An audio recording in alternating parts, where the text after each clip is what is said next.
Chapter 301, Crossing into the DC Universe. Leon was being extra cautious this time. He was stepping into the DC Universe, a place where Superman's weakness existed. Even though the Starry Sky world's core consciousness had transformed him into a special life form, and in theory Kryptonian weaknesses should no longer apply, Leon had never actually encountered kryptonite before. A substance capable of stripping Superman of his powers demanded respect. Besides, unless a transformation produced a perfect organism, flaws always remained, limited adaptability, or uneven development among abilities. So out of caution, Leon still chose to cover every inch of his skin with the Dormammu armor. Half a year had passed since he'd last been at Stark Mansion on the West Coast.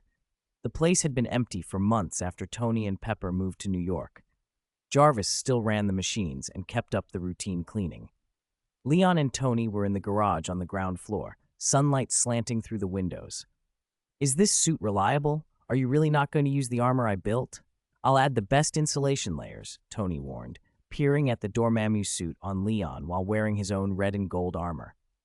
Comics make it very clear. The radiation from kryptonite reacting with Kryptonian cells is what causes pain, weakness, even death. You need to be well insulated. "I know," Leon said.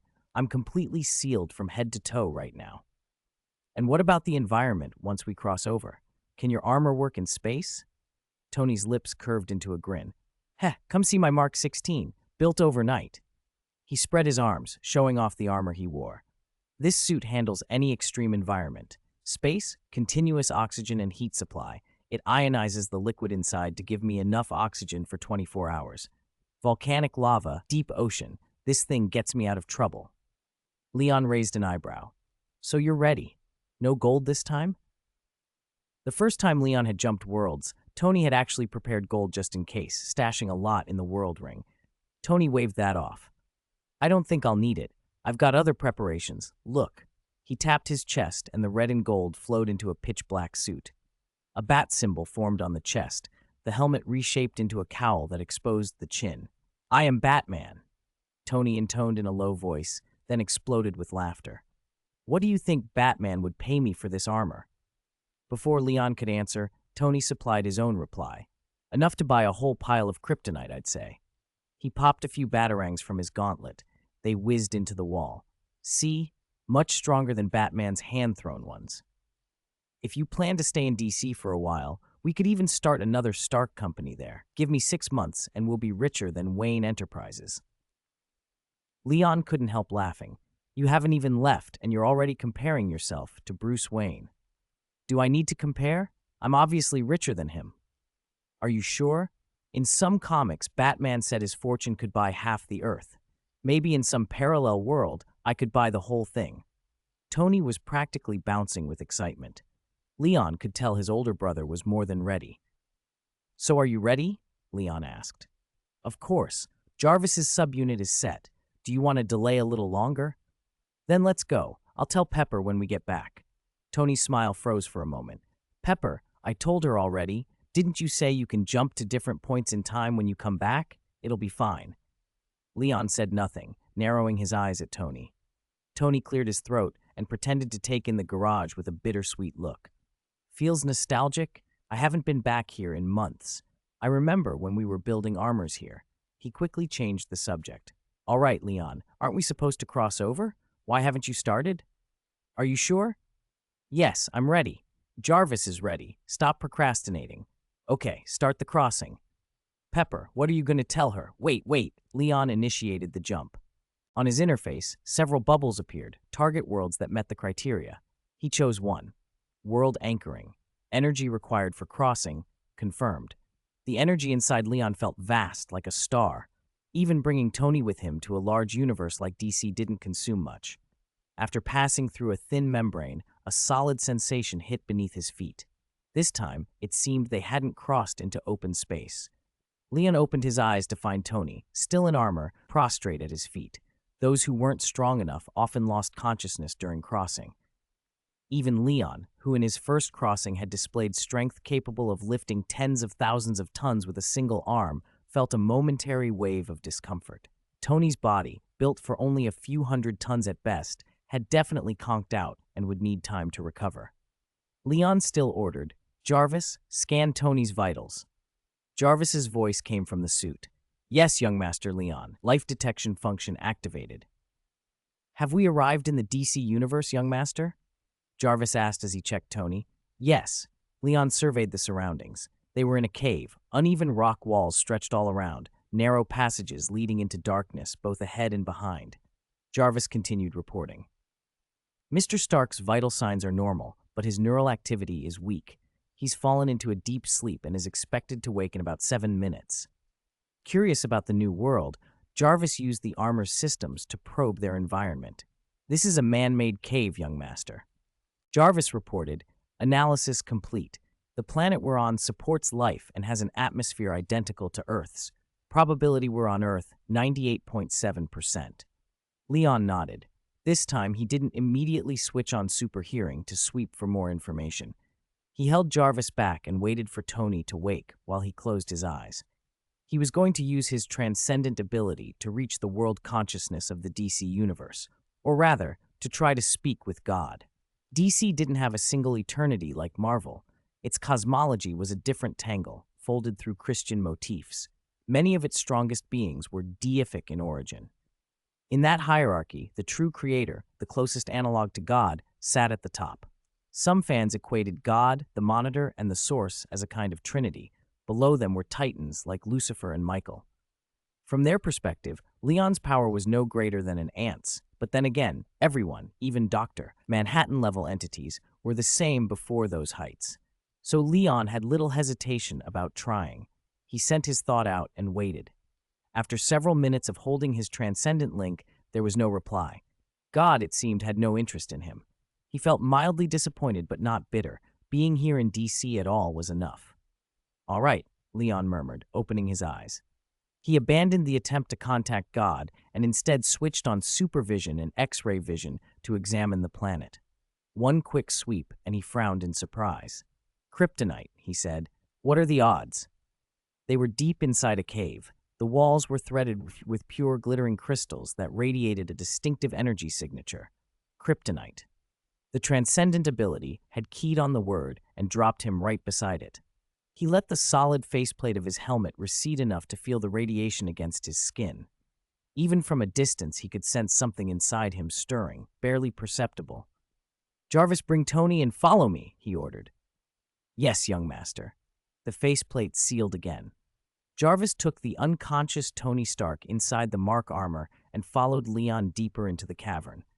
After winding through narrow passages, they entered a broad grotto. Massive stone pillars rose to support the ceiling. Mining tools lay scattered on the floor. The walls were studded with more of the same glowing crystals. Jarvis's tone tightened.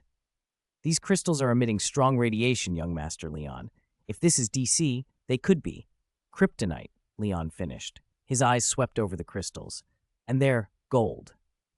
Every node in the cave sent out a warm, golden-yellow glow. Leon's mind jumped to the gold kryptonite from the comics. Jarvis's database chimed in immediately. In canon, gold kryptonite permanently strips Kryptonians of their abilities, young Master. We should leave immediately. Leon didn't move. He thought back to past versions of DC he'd studied. Gold kryptonite mainly appeared in comics and some animated runs. In live action, it was rare. Smallville had its own unique take. In another adaptation he'd watched, the golden rock was called X-Kryptonite. Instead of weakening Kryptonians, it could amplify powers and even grant abilities to ordinary people. "Wait," Leon said. He stopped Jarvis from lighting his palm repulsor to blow the cave apart. "I might be misreading this." He switched on super hearing and filtered the ambient noise. Voices carried from not far outside the cave. "Jonathan, Jordan, good work," one voice said. "Honestly, Lana did most of the work," another replied. "So it's here." Leon's brain snapped into place. This was the world of Superman and Louise. Clark and Lois had 2 sons, Jonathan and Jordan. The family had moved back to Smallville, so Clark could try to be a father again while still being Superman.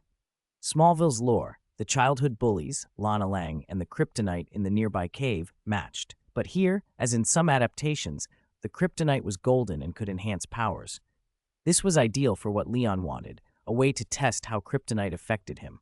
He reached to the wall, pried off a shard and let the mark armor near his arm retract. The gold rock sat in his palm unshielded. Its radiation seeped into him, brushing every cell. He felt as if something genetic, some dormant mechanism, had been ticked, a directive unfurling inside his body. He concentrated, watching for change. Half a minute passed with nothing obvious happening. The restless sensation inside him neither grew nor faded. It felt like a pointer, an instruction the body could follow to become stronger, but not yet executing that program. Leon frowned. In the show, this didn't happen this way, he murmured. Jarvis, gather samples. We'll study them back at base, he ordered. Leon isolated the kryptonite shard in his inner world quarantine, then hovered and reached for another piece on the wall. The instant his hand moved, everything changed. The golden kryptonite in front of him flickered, then snapped to green. The radiation spiked, sharp and corrosive. This is... He jerked back. Jarvis vanished. Instinctively, Leon rocketed upward, tore through the cave roof, and burst out into open air. The sky that greeted him was wrong, not blue, but a deep, oppressive red. The sunlight was hot and alien. The planet glowed under a red sun. For a second, he was disoriented, then comprehension hit. He had flipped worlds. So I've jumped to the ending of Superman and Lois Season 2, he said aloud, stunned. The transcendent ability, it seemed, had a habit of depositing him at times of catastrophic change. Chapter 303, Direction of Genetic Transition. The world had started its doomsday countdown. Through Leon's supervision and superhearing, countless deaths and tragedies unfolded every second. Jetliners crossing the cloud sea vanished midair, leaving passengers to plummet from 1,000 meters. Drivers blinked out of existence on highways, their cars barreling on and exploding into gas stations, igniting entire blocks. This place was the anti-world. Everything here was the opposite of the Earth. Leon had been on seconds before. The sun burned red, the planet was square, and people spoke with reversed word order. If someone on his Earth said fuck you, someone here said you fuck. Even the slang aminos had become a curse. Even Superman had a mirror version. Here, the hero was Bizarro. He breathed ice and fired heat vision. Green kryptonite and a red sun amplified him. X-kryptonite and a yellow sun weakened him. But at this moment, Bizarro was already dead. Both worlds had reached the edge of annihilation, and Leon felt the urgency keenly. Under this red sun, Leon did not weaken. He still grew stronger, although far more slowly than beneath a yellow sun. The realization hit him. The source will of the starry universe had altered him. The Kryptonian trait, gaining power under yellow sunlight, had become something broader, sunbathing evolution. He had thought it only worked under yellow stars. Now he understood it activated under any natural sunlight. What about kryptonite? He thought of the green shard in the cave, and a moment later he was inside it. The battlesuit along his arm flowed back like water. He picked up a piece of green kryptonite with his bare hand. Green kryptonite was Superman's classic bane. It sapped power, caused unbearable pain, could even kill with exposure. Yet Leon felt nothing. Not exactly immunity, more like something else. The last time he'd held golden kryptonite, X-kryptonite, he'd felt an urge inside him, a pulse that wanted to transform his genes and follow some hidden directive. He hesitated, then decided to test that instinct. He had an inner world. As long as that world existed and his two clones remained intact, even if his main body collapsed into a smear of flesh and bone, he could be fully reborn the next instant, using his blood sea clone's energy. He would use that safety net and push his genes. The change began and failed.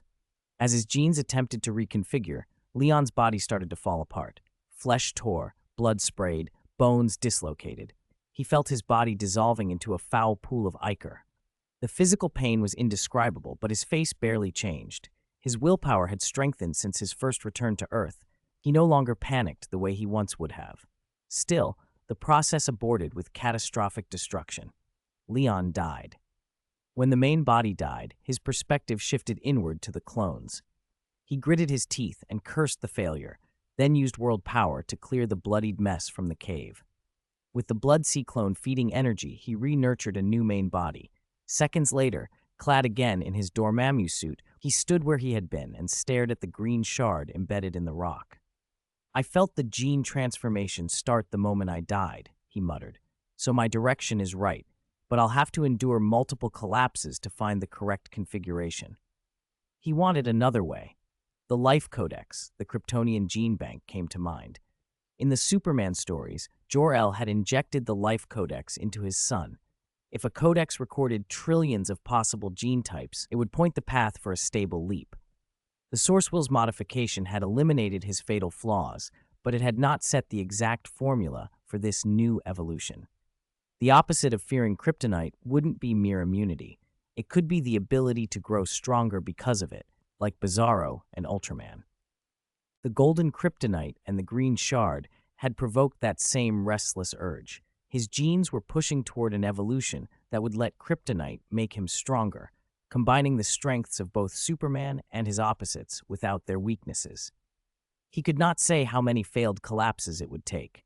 For now, he resolved to find a life codex before further experiments. Meanwhile, there was immediate work to be done. People here were dying. Leon pocketed the green kryptonite and stepped out of the cave. In and out took mere seconds, but in that span the skies were still full of screaming passengers. His gaze hardened. He expanded world power, the fusion of telekinesis and his gene primal energy, and it washed over the anti-world like a pause button. Falling passengers were gently lowered to the ground. Flames at the gas station snuffed out. Crumbling buildings, colliding cars, and cruise ships suddenly appearing amid the clouds were all quelled and repositioned by an invisible hand. Leon felt like a high-dimensional deity rearranging fate, nudging each victim toward survival. He had told Tony he wouldn't be a classic flying Superman running every street to save people, but when a disaster was within reach, he would act. After all, in his previous life, he had intervened on the subway and paid a noble price to transmigrate. Seconds later, he withdrew his world power. Everyone who had been in immediate danger was now alive and unharmed. Next, he needed to find Tony. At the back of the cave, a spatial gate led to the positive world, the counterpart universe. Leon stepped before the gate and slipped through like a carp through water. On the other side lay the void between universes. Opposite him loomed the huge pitch-black bubble of the positive world's universe, where another spatial gate would return him to that Earth. He did not move immediately. Between the anti-world and the positive world's universe bubble, someone surged with powerful energy, a woman, Ellie Alston. Chapter 304, Clark and Tony Ally. She was a fanatic, a middle-aged woman driven insane by her belief. She was also the architect of the apocalypse Leon had just witnessed. Worse, it was the apocalypse of two worlds. Ally's ancestors had left behind a rhomboid pendant, one in the main world and one in the anti-world. The two pendants held astonishing power and could link across worlds. If someone possessed both, they could connect the main world and the anti-world, allowing people from one to merge with their doppelgangers in the other. The doppelganger, of course, was another self from a parallel world. In this case, an opposite world, where life experience, values, and personality could be drastically different. Ally believed that merging every person with their other self would transform them into gods. To make everyone a god and build a kingdom of gods, her main body and her counterpart in the anti-world began recruiting followers like a church, seizing control. In the current anti-world, Ally had already become a dictator, brainwashing nations and bending them to her will. Even Bizarro Superman's son had fallen in with her. Superman and the main world's Superman tried to resist, but they couldn't stop her. Bizarro had already perished in the struggle. Ally had obtained both pendants. Her main body and her counterpart had merged. She had become a demigod. The main world's Superman fought on, desperate and exhausted. He and his half-brother managed to destroy the rhomboid pendant. Everything should have ended there. But Ally, now a demigod, could forcibly absorb external energy and use it to fuel her power to merge worlds. In a single encounter, she drained decades of solar energy Superman had stored. Not only had he failed to stop her, he had supplied the energy she needed. The Superman who had once arrived on Earth as a near-god was as helpless as an infant again. No one could stop Ally. Her true plan began, to merge the main world and the anti-world, allowing every person's main body and antibody to fuse into one. When the worlds were fully integrated, Ally would become a true god. Leon watched as the fusion began. Allie stood alone in the deep void between the two universes, arms outstretched like a crucified figure. Energy siphoned from Superman cascaded through her, the force pulling the main world and the anti-world toward each other. Originally, Leon heard the plan as if narrated in his head. The depleted Superman would have gone into the sun to rebuild his power and then charged Ally in one idealistic, decisive blow. Ally, at the center of the torrent, was reflected in his sight. "But since I'm already here," she said, "if I have to wait for Superman to solve everything, it would feel so unnecessary." Sealing his suit with the Dormammu armor to isolate himself from the outside, Leon flew toward Ally. Divider. "Are you Batman? Are you Superman?" Smallville, the Kent farm. Tony, his suit altered to look like Batman, flipped up his faceplate to reveal a chin without the customary cleft. 15 minutes earlier, he had woken in a cave. Before he could even complain about being unconscious again after another cross-world jump, Jarvis fed him bad news. Leon had disappeared. Not a mysterious, deliberate disappearance. The cameras and sensors in the suit showed young Master Leon gone from the suit's systems in an instant. Jarvis said Leon was out of signal, and judging from his last expression, it hadn't been voluntary. Tony felt a flicker of panic, but didn't let it show. He wiped his face and told Jarvis not to hurry yet. He needed the full briefing on this world. Jarvis explained the situation in DC, and Tony put the pieces together quickly. This world was dangerous for Superman. He had Jarvis connect to every global network and satellite to search for Leon. Jarvis also checked the sky as Tony exited the cave. "Sir," Jarvis said, "I have some bad news. We appear to be in a world that's approaching its end." Tony pointed at the sky with a blank face. "I see it too. Since when does a normal Earth have a square sun with a sphere around it?" They both went a little numb. He'd just stepped off a plane into DC, and already his little brother was gone, and the world was ending. Did Iron Man have to save this one too? Where was a reality-bending gauntlet when you needed one? Jarvis searched for heroes. Most of the DC superheroes existed in some form here, but only Superman was actively fighting. Tony guessed this was a Superman-centric world, a single-issue or standalone film reality. Jarvis, knowing Superman's true identity, locked onto his location within seconds, a farm in a town near the cave. Tony took off immediately, even morphing his armor's appearance into Batman so he could close the distance as fast as possible. When they met, Tony was puzzled. Jarvis scanned the man in front of him and reported an unexpected result. The physical condition of this Superman was even worse than an ordinary human. "Are you really Superman? Why do you look so fragile?" Tony blurted, forgetting to lower his voice. Clark Kent looked Tony over with suspicion. "Are you really Batman?" The two men stared at each other. Clark, who had seen many alternate world Batmen over the years, had never seen one with a beard like this, that odd, trimmed shape, and this Batman seemed unusually cheerful. They spoke at the same time. Clark smiled bitterly and answered first. "That's a long story. You must be a Batman from another world. I'm afraid you've been dragged into Ally's mess." Tony's expression grew serious. "I came with my world's Superman, but he vanished. Any idea where he might be?" Tony asked bluntly. "Vanished?" Clark slammed his palm once on the fence. "He probably entered the anti-world." "The anti-world?" "Ally started merging our world with an opposite world," Clark said, voice grim. "At first, matter began to fuse between the worlds, then living beings began merging with their counterparts.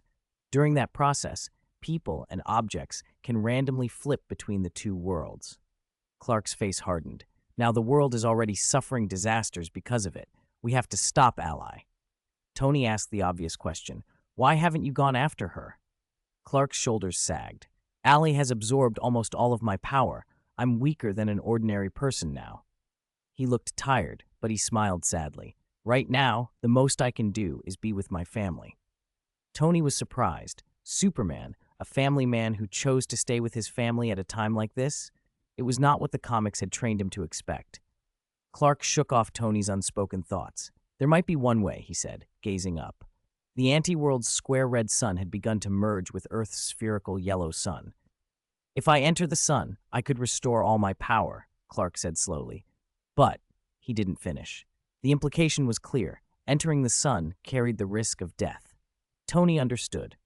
Clark was choosing to spend his last moments with his family. Maybe we should try to find Leon, Tony said. He, my Superman, might have a way.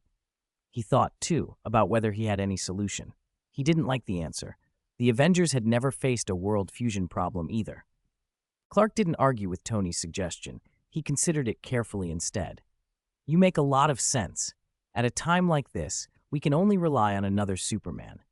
The middle-aged man, stubbled and tired-eyed, nodded. He'd looked worried since they met, but Tony's suggestion brought a hint of relief. Tony grinned in surprise. Seriously? You're way more optimistic than I expected. Clark smiled. Because your companion is a Superman. Every Superman I've ever met has been a miracle. Including you? Clark hadn't expected that. He hesitated for a few seconds, then shook his head. No, of course I'm not. Of course you create miracles too. A steady female voice cut in. Louise and Clark's 2 children stood in the doorway, watching the men on the steps. Clark, even with the world falling apart, we're calm because everyone knows you're here. Your hope, Clark. Go do what a Superman should do. Louise's face was calm and certain. She and Clark had been through decades together. She'd seen too many crises like this to panic. Her faith in him was absolute. Clark looked at his wife and kids and nodded slowly. When he faced Tony again, his expression hardened. Let's go. We'll go to the anti-world and find your Superman. The portal is in the cave. I'll lead the way. Tony cocked his head. So this was middle-aged Superman at home with a family. The kind of man who, for his loved ones, could snap and move a planet. He trusted this guy. Jarvis's network scans had already shown something curious. Despite the world being on the brink, unrest and chaos were oddly restrained. People weren't falling into complete panic because they believed in Superman. That belief came from this middle-aged Clark's decades of steady guardianship. Fine by me. I'll follow your lead. Tony thought it was important to bring this Superman along. Comics were full of Supermen having breakdowns. What if this one snapped and became human? For love and justice, they could be undermined 1 minute and punch Darkseid the next. Tony fired the armor thrusters and lifted off, heading for the cave entrance. Then he watched Clark walk over to the pickup truck by the farm shed. Wait, are you planning to drive a pickup to the cave? Tony called from the air. Yeah, I don't have my powers anymore, so that's about as fast as I can go. Clark looked up at the flying figure in a bat-styled suit and squinted. You're Batman? You're flying? Tony hovered, the Batman look his suit had been using to fit into this world. Both men felt the moment's absurdity. Tony cleared his throat. Well, I'm sort of our world's Batman, and I happen to have financial resources.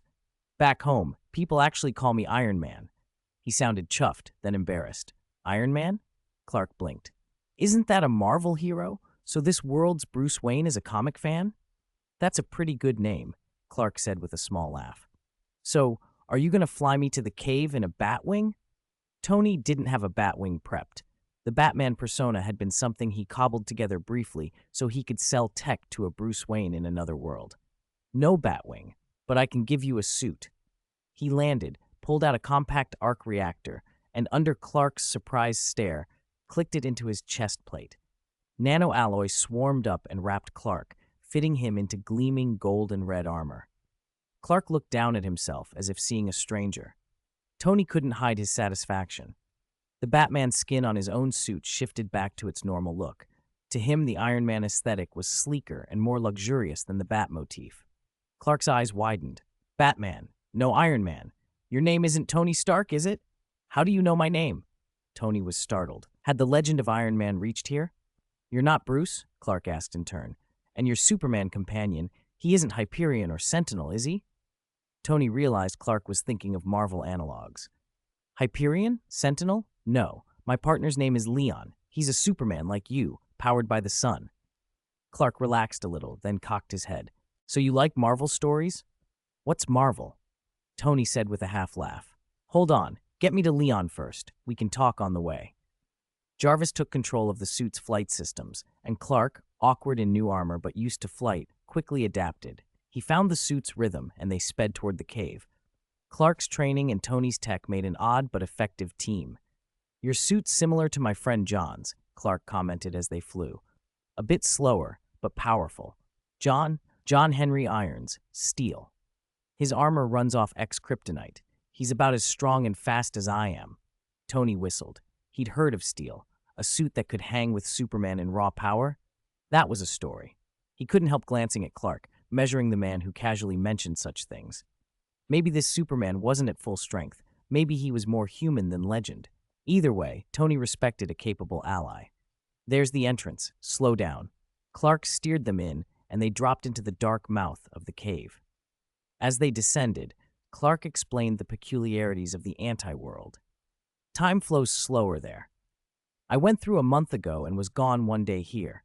The merging of the two worlds is starting to sync their times, but the anti-world still lags. Your Leon vanished less than 20 minutes ago in our time. Maybe only minutes have passed for him in there. He should still be in the cave, probably near the dimensional gate. So we have to go through the gate deep inside the cave to find Leon? Tony asked, eyes fixed on the narrowing tunnel ahead. Suit HUD painting the walls with readouts. Chapter 306, Go Stop Your Superman. That's right. They threaded through the cramped cave. Clark's voice grew serious.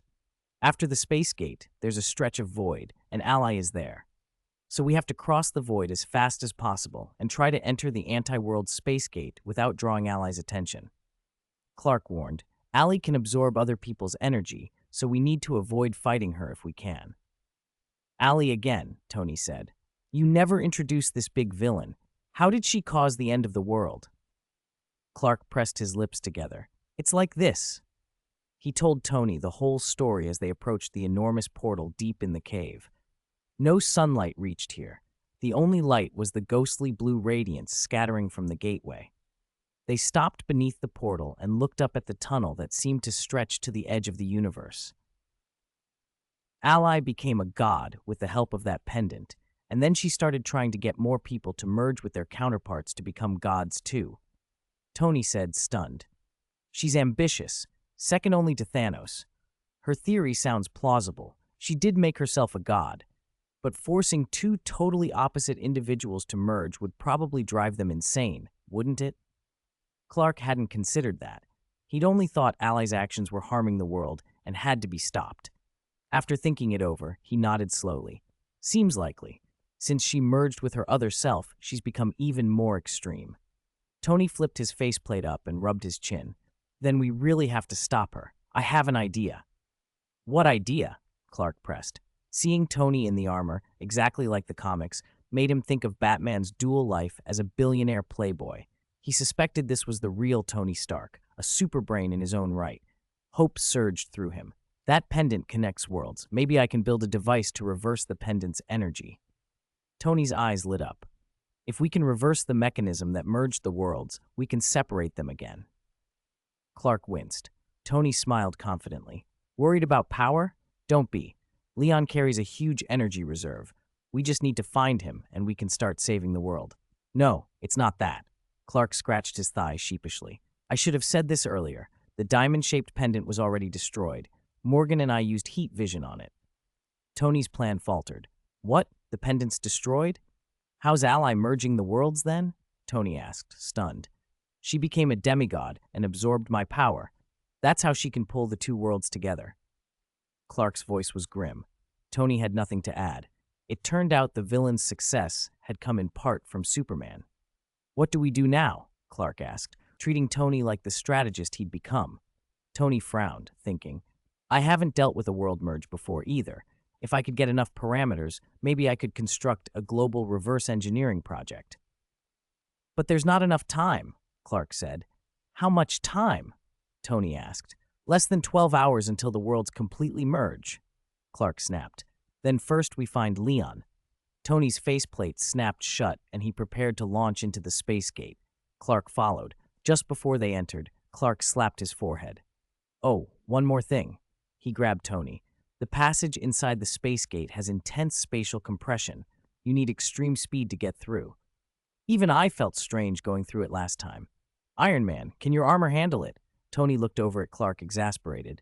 Can you say everything at once next time? Jarvis, activate vibranium outer layer, Clark ordered. Yes, sir, Jarvis replied. Nanomaterials on both suits shifted, replacing the outer layer with vibranium in seconds. There aren't any ultrasonic vibrations inside the gate, right? Vibranium resists nuclear blasts, but high-frequency vibrations can dull it, Clark asked. No, Tony said. Then let's go. They engaged thrusters and shot into the space gate. The entry tunnel did indeed shear and compress around them. Vibranium plates on the suits squealed like blades rubbing together. After a dizzying spin, they burst out of the passage. The armor remained intact. Tony looked over his Mark 16 proudly, packed with functions, built for alien threats. Before he could gloat, Clark's voice crackled across the comms. That's John. Wait, someone's attacking Ally. Is that the Superman you mentioned? No, we have to stop him. Ally will drain all his energy. They were now in the void between the worlds, endless darkness pierced only by the light radiating from Ally. Even from a distance, her face was visible, an old woman pouring out massive energy to pull the two worlds together. Nearby, a powered suit was being thrown back, and a figure stood facing her. The lone black battle suit belonged to Leon in the Dormammu suit. The suit being flung away looked like John's, John the Steelman, who had apparently come to stop Ally but was failing. Wait, Superman. Tony put a hand on Clark's arm. That is the Superman from my world. He's my brother, Leon. Trust him. He can beat Ally. Tony believed in Leon the way everyone in his world did.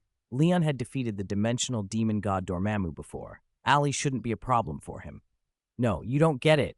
Ally absorbs energy. Morgan and I, Bizarro 2, had no power to resist. Clark was desperate. Even if he's strong, she'll drain his energy, and he'll end up like me. Tony hesitated, shaken for the first time. Was this enemy truly unbeatable? He watched the two figures lock eyes and waited. Then, in an instant, Leon was suddenly in front of Ally. He moved so fast the armor's instruments showed what looked like two Leons at once. Tony couldn't see the strike through the glare.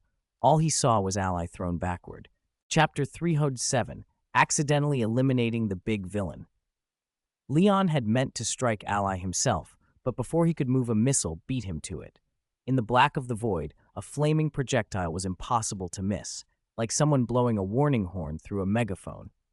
Leon's supervision tracked it instantly.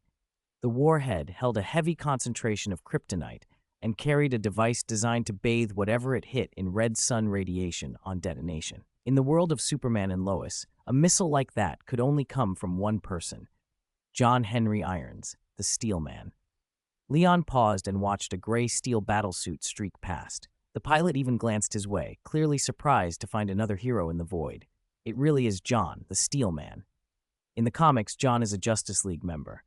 In Superman and Lois, his origin is strange. He came from another universe where his name had been Lex Luthor, bald and driven by the same obsessive hatred of Superman. In that universe, his wife was Louise Lane, and they had a daughter. Superman, who had once been humanity's protector, fell under the control of his Kryptonian brother and began to annihilate human civilization to remake the planet in Krypton's image. John's wife Louise died under Superman's heat vision. When human civilization collapsed, John set out to die with Superman. Facing death, he was pulled across to the Earth of Superman and Lois. There his counterpart had already died, but Louise was still alive. John took the place of his other self, kept the name John, and hunted for the chance to kill Superman. He'd charged into the void, intending to end Superman the moment he showed himself. His suit, forged with X-kryptonite, had given him the upper hand at times in battle, but he had ultimately failed. In this world, John eventually learned that Superman wasn't the single-minded tyrant he had blamed for everything. He watched Superman, with Louise at his side, break free from control, and he watched their child become Superboy. He saw the love between Louise and Superman. He let go of some of his hatred and became their ally. Even John's daughter from his original universe had crossed over and become close to Superman's kids. His life here had been unexpectedly happy. Now John was here to protect this world and stop Ally. Leon watched John charge at Ally and remembered that story. For a moment, an odd association flashed in his mind, two Captain Americas and Carter back in his own universe, and he felt a quiet reverence. John was a tough, principled man. Could this be what love did to a person? Before Leon could finish the thought, John, who had flown straight toward Ally, suddenly reversed course without changing trajectory. Ally absorbed the missile's kinetic force and the heat of the explosion and reflected all of it back at John. John's counterattack ended his attempt to save the Earth. Leon saw him fly off wounded, but he still managed to give a thumbs up. Whether it was a sign he had no regrets or an encouragement to the man still standing, Leon couldn't tell. He shook his head and turned back to Ally. Ally was glowing with Superman's energy, radiance almost on par with Captain Marvel. She fixed Leon with a warning stare. He smiled faintly, thinking how to handle her. From what he'd just seen, she was a supercharged version of Sebastian Shaw, the sort who could absorb and redirect energy. Heat vision or similar attacks would probably be useless unless he wanted to use enough energy to make her explode. With the 100,000-star ring as backup, that might be possible, but Leon preferred a simpler solution. He deployed a biofield around himself and moved. In an instant, he exceeded light speed, appearing before Ally like a void ghost. Even after absorbing Superman's power, her reaction time wasn't fast enough. Leon's punch struck her square in the face. Ally flew backward. His single-arm strength now exceeded the mass of the Earth. The blow hit like he had lifted the planet and smashed it down, an immense force concentrated on a tiny contact area, pressure so extreme it could compress most matter down to molecular, even neutron states. Ally didn't get the chance to activate any energy absorption defense. Her head turned into a cloud of free-floating molecules in the void. Leon watched, briefly surprised. She had absorbed all of Superman's energy, so he had expected her physical durability to be comparable to Superman's. Instead, she was as fragile as a cookie. Did the Superman energy she absorbed not strengthen her body? He thought. Superman's power, capable of moving a world, would have made Superman himself able to withstand such a punch. But Ally shattered. Leon snorted inwardly. Now I know why the Superman in Superman and Lois sometimes gets hit a few times at the start of fights, he muttered. When Superman fights ordinary people, he can gauge and control his force, but when he meets an unfamiliar supervillain, he risks misjudging the opponent's resilience. Sometimes that means taking a few hits to figure it out. Leon had learned the lesson, but too late to apply it here. Leon, you actually killed her? Tony's voice crackled through the suit comms. 2 Mark 16 battlesuits materialized from the distance, bringing the damaged John in tow. Tony? Leon's helmet had established a comm channel. Sound didn't travel in the void, but the suit's systems relayed voices through their linked networks. He recognized the worn, stubbly face inside one of the suits. Clark. He looked gentle and plain, his expression like a clear sun on still water. This Superman actor had once played a werewolf in Teen Wolf, so some people called him Wolf Superman. Among filmed Supermen, he was a very special one. Chapter 308, Chapter 100,000 Stars Explode. His highlight moments were enough to rank him among the top live-action Supermen. But in his daily life, he was just a gentle father who knew how to talk to kids. Even in a fight, he would take a beating before fighting back. Whether facing ordinary people or Kryptonian foes, he always absorbed the first hits. Yet Wolf Superman's strength was undeniable. Other Supermen, like Clark, could be crippled by a spritz of kryptonite. Wolf Superman could fly with fragments of kryptonite embedded in his body and still keep firing heat vision. Decades of sunbathing had only made the middle-aged hero kinder, while his power continued to grow. As Leon sized him up, Tony didn't forget the introductions. That's right, Superman brought me here from the void to find you. You know him. Clark Kent. This other one is John. He's Clark's friend. They all nodded, introductions made.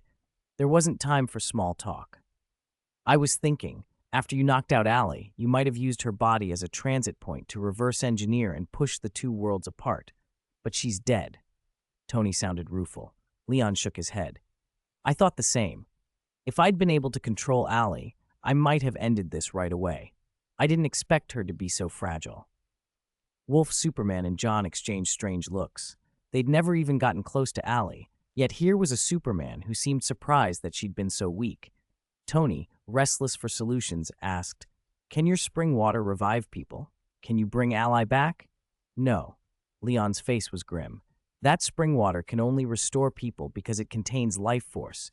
Ally's case is different. He pointed at the corpse. The headless body, its head blown off, had already split into 2.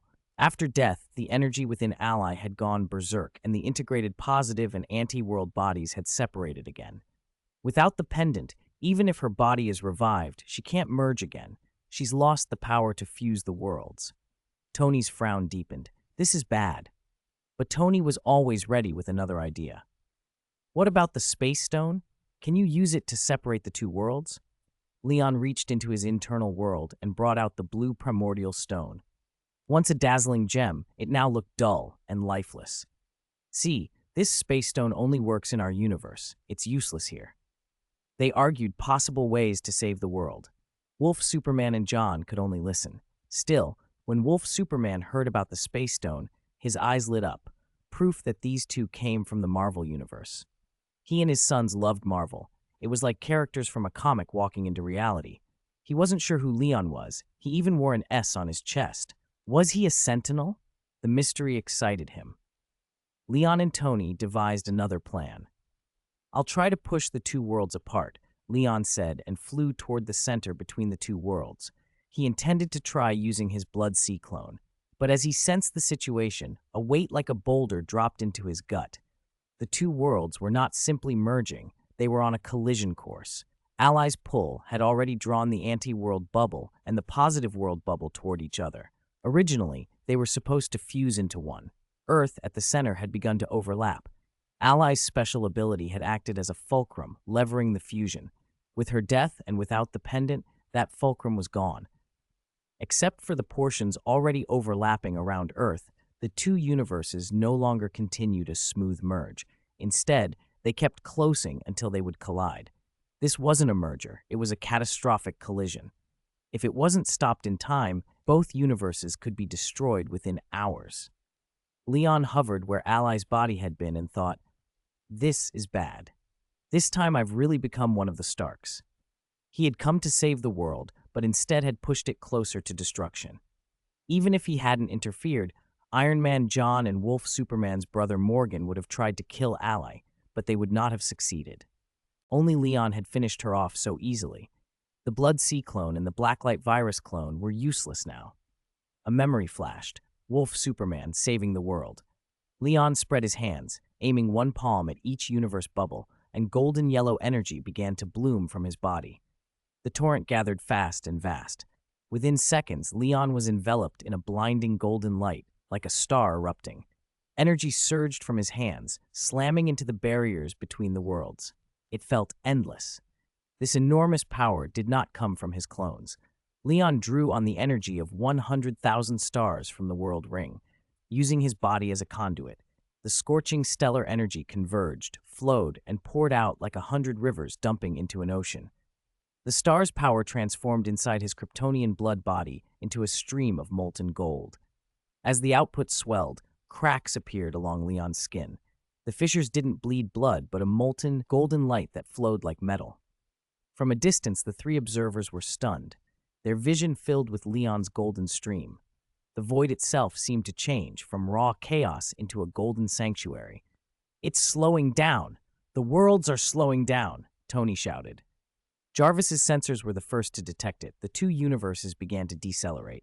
The constantly approaching bubbles eased their pace. Wolf Superman clenched his fists, wanting to cry out, "Well done!" But just as hope surged, the golden light collapsed, snuffed out all at once, as if every light in the universe had flickered off in the dead of night. The brilliance faded, revealing empty darkness. Leon, hovering between the two worlds, was gone. He had been reduced to stardust by the onrush of stellar energy. Tony's laughter choked off. He stared into the void, voice tight. Why did it stop? Leon, where's Leon? A cold weight settled into Tony's chest. His mind rifled through memory images of Leon, and panic began to form. Then, as if from nowhere, the freshly born Leon, the one the Blood Sea clone had been nurturing, reappeared where he had been moments before. Huh? Tony stared. What had happened to Leon? The new Leon looked around, shook his head as if dissatisfied, then stepped forward and stood before the three. The two worlds aren't merging anymore, but they're about to collide, he said. It's even more serious than before. I slowed the collision a little, but it's not enough. He replayed the last moment in his mind, the explosive state a Superman reaches after circling a sun's core. How powerful that blast is depends on the Superman's will and idealistic strength. He hadn't been idealistic enough. He'd mainly acted as an energy converter. The energy of 100,000 stars had been amplified through him and thrown at the world bubble, but it only bought time. If a true Superman had come, one fueled by unwavering ideals, that power might have lifted him into a higher dimension. Tony's eyebrows jumped. "Are you going to do it again?" he blurted. "Did something go wrong with you just now?" Chapter 309, Hope of Saving the World. What could be wrong? It was just some minor injuries from an energy overload. Leon waved a hand as if dismissing the matter. Dying once? Big deal. He'd come back with a little energy, no catastrophe. Tony remained unconvinced, still shaken. "But I couldn't even see you just now." "I went to bask in the sun to heal," Leon said easily. "I was too fast for you to catch." "Bask in the sun?" Clark's surprise was genuine. "You can heal from sunlight too? Are you really Kryptonian?"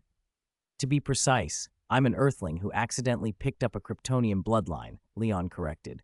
"So you're like Jordan." Clark brightened, his smile sudden and relieved at finding another kindred spirit. Leon paused, a little taken aback by the comparison to Clark's son. "There are differences," he muttered. "Whether I'm technically Kryptonian isn't the point, Clark. The important thing is your world's crisis isn't solved." Leon's tone sobered. The Superman from Superman and Lois had a strangely calming presence. No matter how dire things were, he could chat about everyday matters. His world was on the brink of annihilation, and yet he could still smile. In a different story, he might be the archetypal, kind-hearted protagonist. Now wasn't the time for that. Leon pointed to the two slowly drifting universe bubbles. "I can help stop the universes from colliding. A few hundred more small manipulations, and I can halt their motion. But there's a problem. The Earths inside your two universes have already begun to merge. Even if I stop the bubbles, the two Earths won't separate." He explained it clearly. The two Earths were partially merged, and the process had stalled, neither progressing nor receding. If that problem wasn't fixed, today would still be the end. Clark's face tightened. He had allowed himself to think the worst was done. He'd even planned an evening with Louise and the two new friends. Now panic returned. "Is there a way to fix it?" he asked. Leon shook his head. "Not from here. The merging involves space-time at a fundamental level. In my universe, I could try different methods, but not in this one. Time and space were arranged differently between Marvel and DC. Even where they overlapped, Leon could at best warp space or slow time a little. He couldn't, as he might in his own world, conjure a black hole with a gesture or freeze time at will. That knowledge settled on Clark with a heavier weight. If even Leon, who just performed a miracle, couldn't do it, who could? Clark's breath came faster with worry. "Tony, you're Iron Man. Is there anything you can do?" Tony's mind raced, connecting facts at high speed. If he'd had time to run all the simulations, he might invent a machine to siphon and isolate whatever electromagnetic signature the merging produced, and possibly separate the two Earths. But time was vanishing. Clark gripped his arm, an appeal that made defeat impossible. It was Superman asking. Tony had read every Superman comic he could to help Clark develop. He'd even dreamed of battling Superman. Now the real thing stood before him, asking to save the world. Tony forced himself to focus. Let me think. Let me think." He mumbled, rubbing his chin through the faceplate. There was no obvious engineering fix.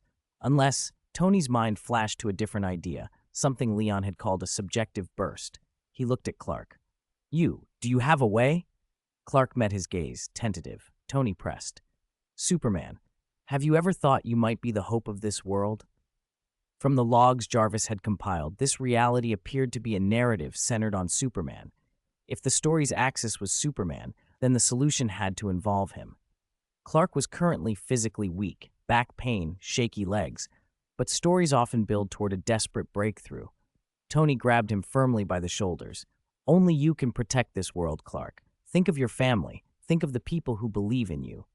"But I've already lost my strength," Clark said, guilt in his voice. Without his powers, he could only stay home.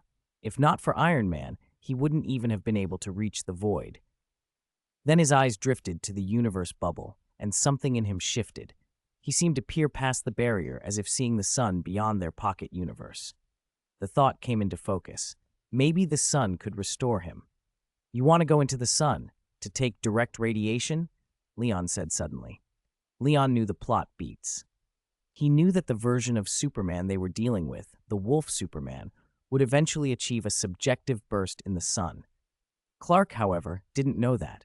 Leon looked at him seriously. You're in worse shape than a normal man now. If you go into the sun as you are, you'll probably turn to ashes instantly. But there is a sliver of a chance to save the world. Are you sure you want to try? Clark stared at the bubble, almost dazed, his gaze traveling across light years in thought to Louise. Then he made his decision. He had put everything on the line. Send me into the sun, he said quietly. Send me there, Marvel Superman. Leon placed a hand on Clark's shoulder. You might die. Are you absolutely certain? There's no other way, is there? The Earth needs me.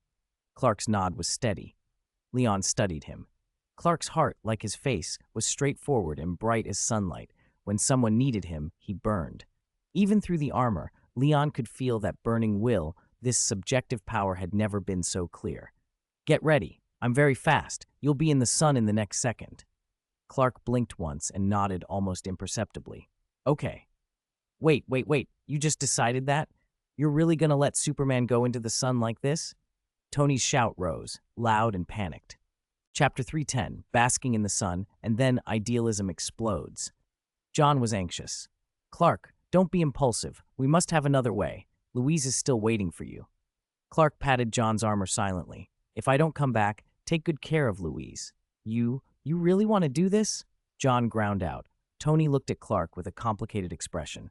Clark, your Earth is lucky to have you. Clark smiled and turned to Legiduo. Let's go. Legiduo nodded. Close your eyes. I'll send you into the sun. Clark shut his eyes as instructed. Legiduo reached out and pressed the arc reactor on Clark's chest. The red and blue battle armor smoothly retracted into the reactor. Then Legiduo gave a gentle push and Clark fell backward. With his eyes closed, Clark might have believed he was plunging into the sun. Memories flashed through his mind. Meeting Louise at the Daily Planet, the nervousness when their twins were born, Lana in Smallville. Everything he had lived through condensed into a single, unshakable determination to protect Earth. Suddenly a hand steadied his shoulder, and then an endless flood of sunlight, like a rising tide, engulfed him. That light came not from the real sun, but from the world ring Legiduo carried. Legiduo hadn't actually sent Clark into the sun. He had brought a star with him. Why would he let Wolf Superman take such an unnecessary risk? But without the risk, Wolf Superman's resolve might falter. That was why Legiduo had left room for Tony to play his part. Tony's acting had been natural and perfect, first letting Wolf Superman sink into despair, then offering him a glimmer of hope. Now, Clark's state of idealistic outburst was triggered. Amplified by the reckless irradiation of 100,000 stars, Wolf Superman's damaged cells, ones previously absorbed by Ally, healed instantly. From that moment, his aura exploded exponentially. In 10 seconds, Legiduo felt the pressure. After half a minute, he could no longer comprehend the force surging through Wolf Superman's body. Tony and John standing beside him were equally stunned. They could all see Clark growing stronger, and just a short time ago, they had been facing certain death. Now, just like that, 10 more minutes passed. Wolf Superman suddenly opened his eyes. They seemed to have turned into gilded searchlights, shooting two golden beams into the depths of the void. Legiduo stared, but that was only the beginning. It wasn't just his eyes. Golden light began to surge from Wolf Superman's entire body. Even his red and blue suit went pure gold. The light felt sacred and suffused with supreme power.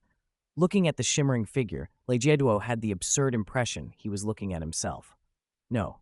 Clark, isn't your cheat suddenly a bit too powerful? In the story, you only got a few red markings, not a full-on golden Superman. Both being illuminated by 100,000 suns makes me look ridiculous. Legiduo's mental complaints crowded his mind. Clark, who had just opened his eyes, still looked a little dazed. He floated slowly, scanning the endless void, then down toward the two universe bubbles. Legiduo didn't fully understand what had happened, but he had the undeniable sense that Clark had become something far greater. You didn't send me into the sun? Wolf Superman asked Legiduo. Huh? No, because I have, Legiduo began. So that's it. Before Legiduo could finish, Wolf Superman had already understood everything. He smiled at Legiduo. If you're looking for a life codex, I'm sorry. My father never gave me that genetic treasure. The Kryptonians in our universe never created a life codex. Legiduo shut his mouth. This Wolf Superman was heading toward omniscience. He seemed to be able to know everything at a glance. There was nothing left to say. Wolf Superman grinned apologetically. Sorry. I suddenly knew everything. I didn't mean to interrupt you. Legiduo narrowed his eyes. Cheating like that took the fun out of it. Wolf Superman awkwardly waved a hand. Well, I'll go save Earth first. He thanked John and Tony hurriedly, then shot toward Earth. His speed was phenomenal, far beyond light speed, but somehow all three of them could still see him clearly. He circled the two universe bubbles, leaving behind a golden trail that wrapped them like halos, as if the universes themselves were wearing angelic crowns. Clark entered the universe and descended to Earth with unfathomable speed. Golden light spread from his feet like lightning, suffusing the whole universe. Under that light, the two vast universe bubbles stilled before the eyes of Legiduo, John, and Tony, and then drew apart. The two overlapping Earths separated smoothly. Everything on Earth returned to normal under the golden glow. Even the refugees who had died in the disaster were resurrected. Tony and John stared, refusing to miss a detail. Legiduo was shocked too, but the scene wasn't so different from what he remembered from the plot. Honestly, having Clark activate such an over-the-top cheat just to fix things felt like a bit of a waste. While he was thinking that, Wolf Superman returned from Earth and stood before the three of them. Guys, it's over, he announced with a soft smile. Earth was peaceful again, and the sky was blue. Clark's wish, the one that had detonated everything, had been fulfilled. The golden light on his body began to fade, his golden hair darkened back to black, and his red and blue uniform reappeared. Legiduo was baffled. Your state just ended like that? Yeah. Is there a problem? Clark looked himself over in genuine confusion. The danger on Earth solved, so of course I had to revert. But, Legiduo started, then didn't know what to add. He could only give a reluctant thumbs up. In his normal Superman form, Clark had been wild and willful, powerful enough to become Golden Superman a moment ago, but after saving the world, he chose to discard that power and return to normal. Whether that was nobility or simply the gentleness of his heart, Legiduo couldn't tell. Either way, it was impressive. Oh no, I almost forgot. Wolf Superman slapped his forehead suddenly. Legiduo, you came into our universe to strengthen your genes, right? I did. Legiduo said. In that state just now, I somehow knew. While it's not over yet, let me help you. Wolf Superman extended a finger. A trace of gold clung to its tip. The golden spark drifted from his finger to Legiduo's chest and slid inside. Legiduo staggered as his genetic level shot upward, 301, 401, 501, 801, 1000. Legiduo's genetic level leaped to 1,000-fold. His ability to absorb sunlight skyrocketed. His supervision transformed on the spot. His biofield strengthened wildly. Unused to such intense emotional surges, Legiduo widened his eyes and pointed at Wolf Superman. You! No need to thank me. No need to thank me. Clark waved him off. Thanks to your help, Earth was able to overcome the crisis. He struck a hero's pose, hands on hips. Legiduo simmered with a mix of gratitude and irritation. He wanted to ask why Clark didn't help him when he was golden, but he was already elated. This had been an unexpected gift. In his head, he couldn't help but wonder if he had manufactured his own temporary golden fingertip somehow. After all, without the power of the 100,000 stars, Wolf Superman wouldn't have become the golden super Kryptonian, would he? Chapter 311, Tony Meets Marvel. Despite his satisfaction, Legiduo still felt some regret. Clark had just shifted into Golden Superman to give him a boost, but because Legiduo had already come out of his idealistic burst state, he only benefited a little. What a waste. Golden Superman is the absolute pinnacle of Superman's evolution, most famously the Supreme Superman from DC 1,000,000. That Superman traveled the universe, fought Loki, endured the fires of war, and even survived 15,000 years inside the sun before emerging as Golden Superman. Other versions, like the Clark in the Superman Fantastic Four crossover and the Future State Superman, can appear as Golden Superman too, but they're far weaker than the original Supreme Superman. The Golden Superman of DC 1 million already has cosmic-level power, omniscience, omnipotence, and reality alteration among his established abilities. To Leijie Duo, Golden Superman seemed like a special state. Wolf Superman, illuminated by 100,000 stars during his idealistic burst, had entered this state. The moment he opened his eyes, he displayed an almost omniscient awareness. Without Leijie Duo saying a word, he already understood why Leijie Duo had come to the DC universe. In that state, Wolf Superman's superbrain must have been amplified beyond imagination, able to instantaneously analyze and retrace every piece of external information his body touched. That's why he appeared to know everything already. In that state, a single glance might allow Wolf Superman to deduce Leijie Duo's genetic level to perfection, or even beyond. Even the last afterglow, the tiny firefly-like golden light, had let Leijie Duo's genetic level leap 1,000-fold. He had understood the deduction process behind those 1,000-fold genes in an instant. Leijie Duo experienced countless complex deductions in a flash, with billions as the base unit. Hundreds of billions of Kryptonian genetic templates flooded his mind. Those templates fused with his own genes, removing the dross and preserving the essence, until he achieved that 1,000-fold genetic breakthrough.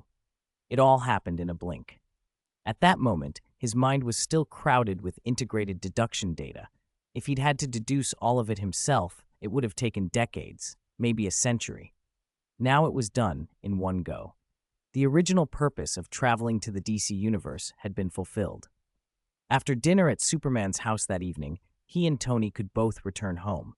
Leijie Duo wanted to rush back to Marvel and begin creating the Leijie Duo clone, but he thought better of it. Since he was already here, he might as well find a life codex before leaving.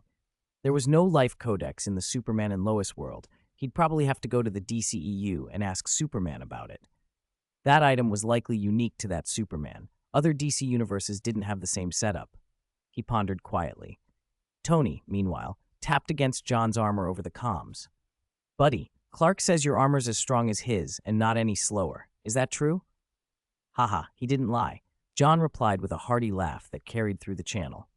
Your armor's pretty impressive too. Is it nanotech? Neither John nor Tony was modest. This one's nanotech, Tony answered. I've also got biomaterial armor and magic-infused suits. He didn't want to admit it outright, but the Mark armor definitely wouldn't beat Superman unless it had kryptonite. In pure strength, Mark armor fell short of John's suit. That was a fact.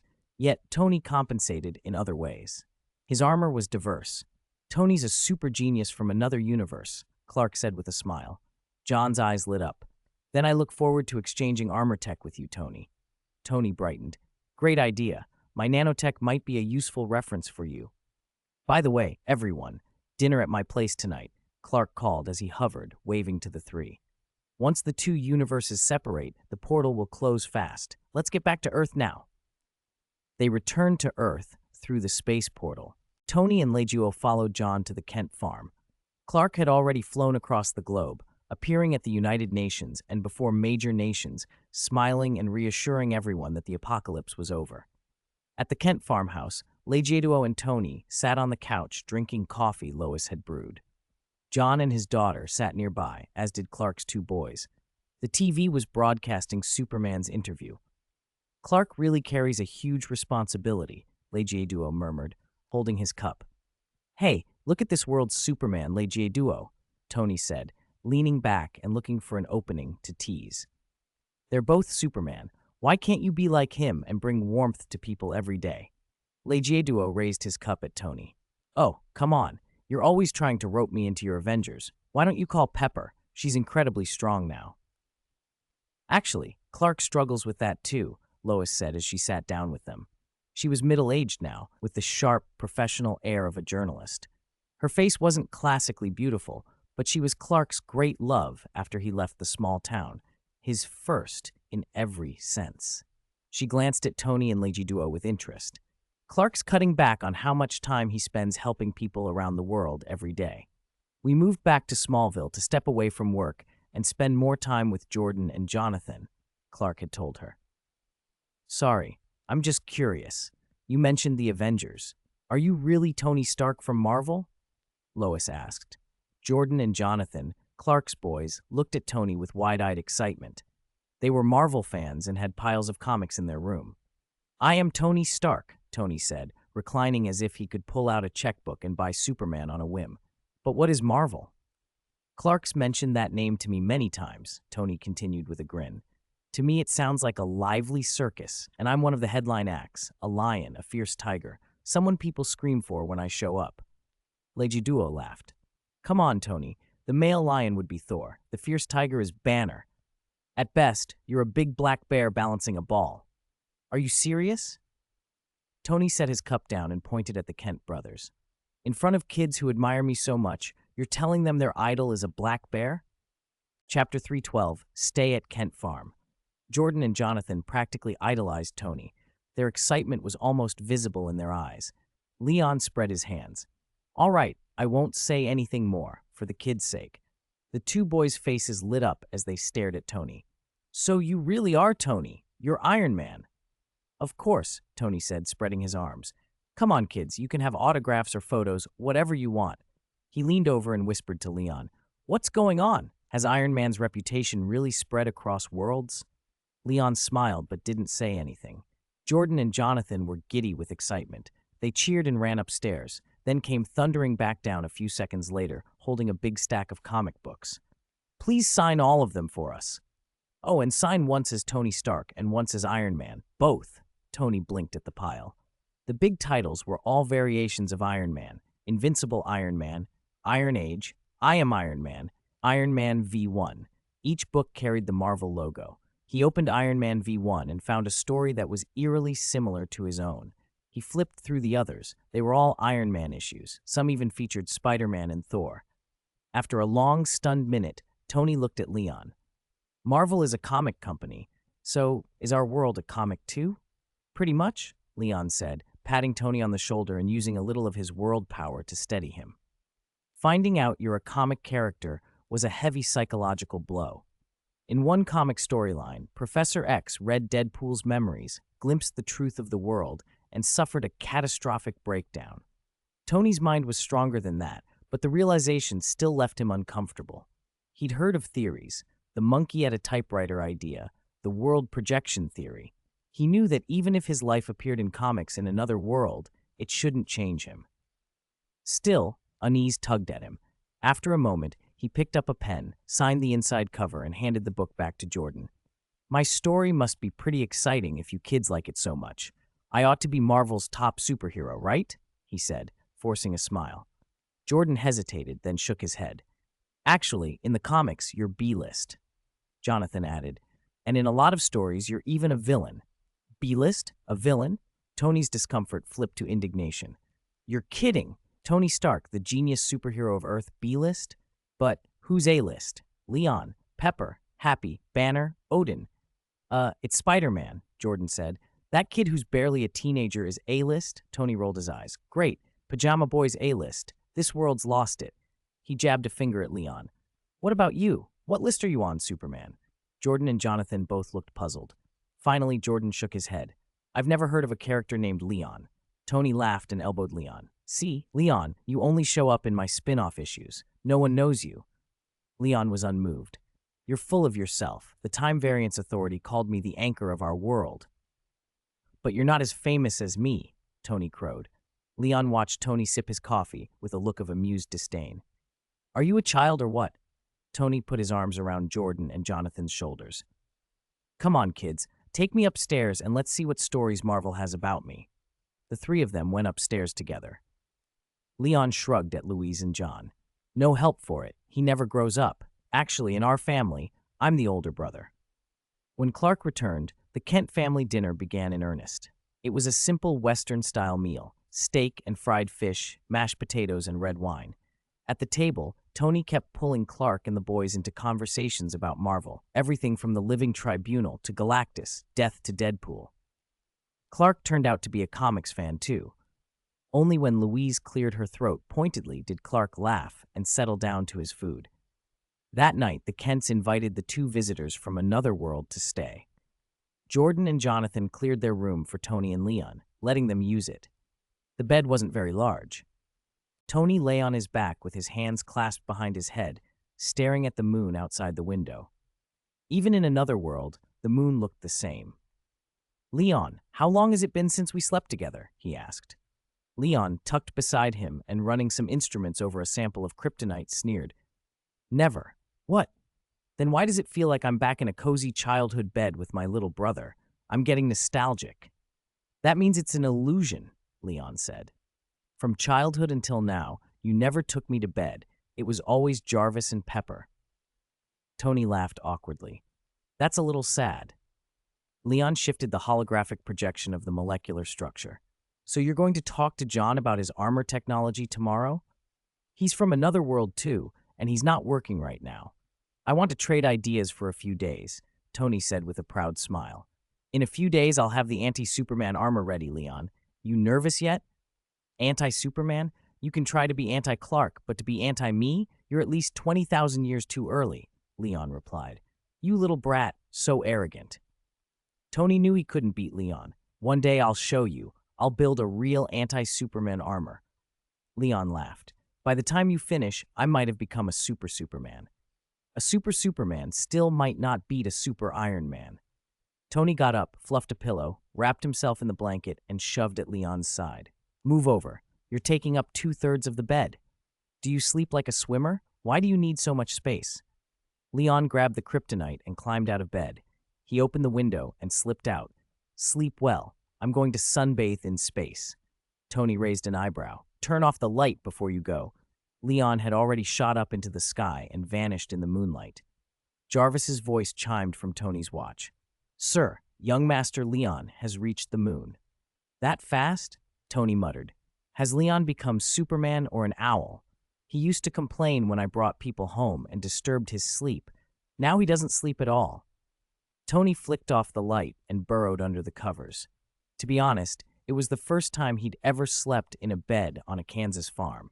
Chapter 313, Anti-Superman Armor. Legiduo sat in silence on the rim of a meteor crater. The sunlight had warmed the cold lunar surface to well over 100 degrees Celsius. Sitting there felt like soaking in boiling water. He calmed himself and projected his consciousness inward to his inner world. The private realm that belonged only to him now spanned 100 million kilometers in diameter. Powers gathered across the world continent, wrapping Legiduo's light. The Regiduo clone gestation talent activated again, disassembling light, reading biological information, beginning gestation. His main body's genes had multiplied 1,000-fold. This time, the third clone's gestation encountered no obstacles. When dawn broke over the Kent farm, the activity inside Legiduo's inner world settled.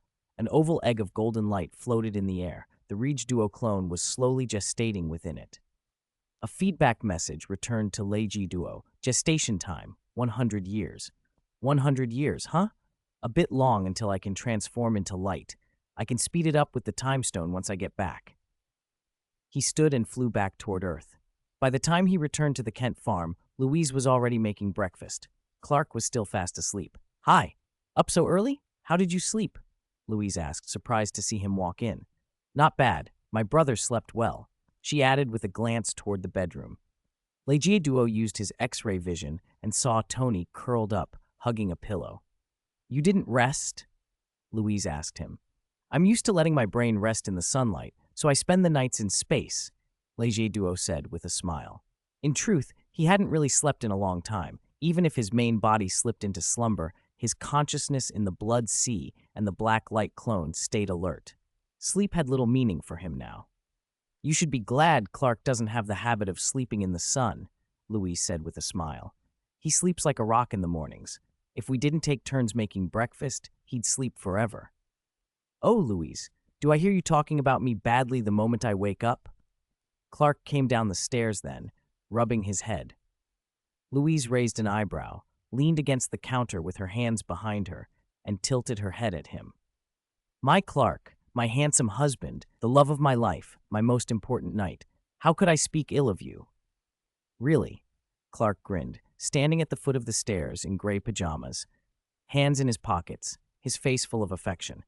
"Of course," Louise teased, stepping closer and tapping his chest with a finger. "By the way, you look very handsome today." Their distance closed and their eyes stayed locked. Leji Duo coughed loudly, 3 times. Damn, even a middle-aged couple in their 40s could still be so affectionate. The air in the kitchen suddenly tasted overwhelmingly sweet, and if they started kissing, he felt it might drown him.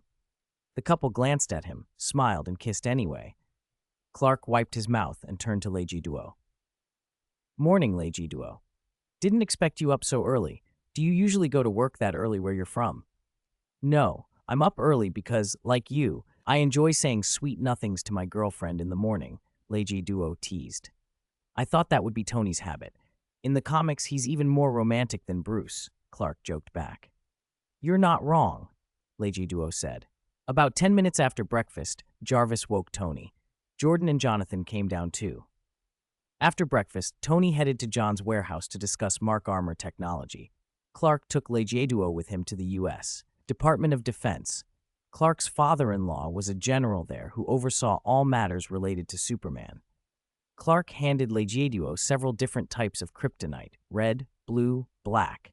Leji Duo packed several cubic meters of each for study. Clark also gave him several test tubes of his own blood. This might help with your genetic research, Clark said. This blood was drawn last year when I was injured and rescued. Take it as a reference. He added a warning. Be careful with it. Don't let it leak. That could cause serious consequences. Leji Duo didn't know all the details of this Superman's past, but he guessed that Wolf Superman must have faced clone Superman villains when he was younger. For a kind man like Superman, only by suffering loss could he learn to be cautious, especially with pieces of his own body. I'm a bit surprised you trust the Department of Defense to keep your blood, Leji Duo said. Clark gave a strained smile and shook his head. Actually, I came today to destroy this blood once and for all. Even before Ally destroyed the world, I had conflicts with the department. Leji Duo nodded, remembering that in the second season of Superman and Lois, Wolf Superman had clashed with the department's leader, who was later killed by Ally. Let's go. We're heading back to Smallville now. 2 days passed in a flash. Tony had planned to spend a week with John. He thought an anti-Superman armor capable of rivaling Superman would be extremely complex and require starting from scratch. The reality surprised him. John's Mark armor was high-tech, yes, but its edge over Tony's own Mark armor wasn't vast. Its combat power and speed relied largely on kryptonite as an energy source. Tony absorbed John's knowledge in a few hours. The rest of the 2 days he threw himself into building his own anti-Superman armor. Now it was finished. The suit kept the familiar gold and red scheme. The arc reactor on the chest remained, but 8 smaller oval energy cores were arrayed around it, each filled with kryptonite. In addition to those 8 cores, the suit's frame contained embedded kryptonite, and the outer shell had been plated with a layer of kryptonite. Because kryptonite couldn't yet be fabricated at the nanoscale, this set of Mark armor returned to a component assembly design. On a bright morning in the open space beside the Kent Farm warehouse, Tony stood with his hand outstretched. Components flew from the warehouse and snapped together around him, assembling the suit in midair. He clearly enjoyed the show. The kids gaped in excitement as the cool Mark armor came to life. With the final clicking alignment, Tony spread his arms. This is my Mark 17, the anti-Superman armor. The metallic suit shone in the sunlight, reflecting back like a challenge, every edge and seam designed to look as formidable as its name. Chapter 314, Tony is full of confidence. That looks pretty good. Ready to try the armor's power now? Leon took a step forward, all eagerness, twisting his wrist as if itching for a fight. Tony stepped up too, grinning. Of course, the anti-Superman armor's debut should be against Superman. Battle intent flashed behind their faceplates. Then Tony turned to Clark. Clark, would you mind helping me test the armor's performance? Me? Clark, arms crossed, was caught off guard at the invitation. Tony explained, I don't hold back when I fight my brother. He might get ripped apart. You're safer. Leon shrugged and stepped back. Yeah, Clark, you do it. Tony's worried his armor might accidentally get torn by me, so remember to hold back. Clark shook his head, trying not to smile. All right, I'll hold back. He took up position opposite Tony as Tony called out, Leon's being modest. Go all out. Quick question before we start. Clark straightened his plaid shirt and asked, There's no kryptonite in your armor, right? Tony waved a hand. Nope. Besides Leon, there aren't any other Kryptonians in our universe. Kryptonite would be useless. Okay then, let's go. Just a normal fight? Clark asked. Exactly. Clark rolled up his sleeves. Tony didn't hesitate. He piloted the armor in a high-speed charge and punched with the momentum of a bullet. Clark didn't dodge. Instead, he let the blow land, the way he often did to gauge an opponent's strength. He blasted out, and before he hit the warehouse wall, Leon, who'd appeared behind him, grabbed him. You okay? Leon asked. Tony blinked. He hadn't read Clark's style and had overestimated how fragile the alpha version of his suit might be. Clark hopped to his feet, patting his stomach. I'm fine. His clothes were untouched. A biofield always enveloped him. That punch of yours just now was no weaker than mine, Tony. He gave Tony an approving nod, then clapped. Impressive. Iron Man building something this strong in 2 days. Even Superman was sincere in his praise. Tony felt a rush of pride and was tempted to challenge Leon on the spot, but he stayed focused on the test. Clark stood up opposite him again. This time, when Tony threw another punch, Clark caught it and returned a few of his own. After trading blows and judging the armor's resilience, Clark began to press the attack. The fight devolved into grounded, conventional combat, hits that carried the force of a small mountain, but with no catastrophic impacts. Clark's biofield controlled the aftermath, preventing destructive shockwaves. After more than 10 minutes, Tony finally stopped, panting. Clark was a little winded, too. Leon watched nearby, noting Clark moved like an ordinary man since he wasn't wearing his cape. Tony opened his faceplate and gulped air. Did you hold back, Clark? He asked. Clark took the towel Louise handed him and wiped his brow. I didn't hold back. Your armor is stronger than John's and put a lot of pressure on me. Really? Tony's eyes lit up. He looked at Leon, suddenly showing his true colors. Leon, my anti-Superman armor can even put pressure on Superman. The anti-Leon armor won't be far off. Leon smirked and decided Tony's arrogance needed curbing. Why wait? Why not now? Or are you scared? Scared of what? Tony spread his hands. All right then, come help me test it. Jarvis's calm voice cut in. Sir, Mr. Kent's state now differs significantly from when he separated universes before. They're not directly comparable. Are you certain you want to fight young Master Leon? Of course I'm certain, Jarvis. This kid needs to feel a sense of urgency. Tony snapped his faceplate shut and leaned toward Leon, whispering, He'll hold back. Don't worry. They squared off under the morning sun. I'm going to attack. Tony said, Come on. Leon stood relaxed, hands clasped behind his back. If you get hurt, I won't be your comfort. Don't worry, I'll comfort you. Jarvis, go all out, Tony barked, then surged forward. The armor moved with a speed well beyond what the Mark series had managed before. Power and velocity combined, Tony felt confident. Then suddenly, his swinging arm went numb, his vision spun, and everything went black. Bang! Sir, you have been subdued by young Master Leon using an anti-joint lock, Jarvis reported. Shut up. No need to tell me. Tony grumbled. He found himself pinned, an arm twisted behind his back like a suspect just arrested. Damn it, your speed and strength are unreal. He tried to get up, and when he opened his faceplate to bark out something, got a mouthful of dirt and sand. That's natural. Leon let him up and clapped. Your armor still has a long way to go, he explained. Clark usually suppresses his own strength. Most of his superbrain's computing power goes to holding it back. What you felt today, his output, was only a few 100,000 tons. Your armor is operating at that level. Leon tapped Tony's armor with a metallic clang. But the leap in armor performance is significant. Previously, your Mark armor had only a few thousand tons of effective force. You need to adapt to this, and when you use that armor, be careful. You could harm innocents. Tony's hair was flecked with dirt, his suit scuffed, but he still curled his lip in a cocky smile. So my anti-Superman armor is still a success. The tests weren't over. Guided by Leon's estimations, Tony ran through a battery of checks: strength, speed, durability, cushioning, and more. In the suit, he felt like an iron Superman. By the time they finished, it was noon.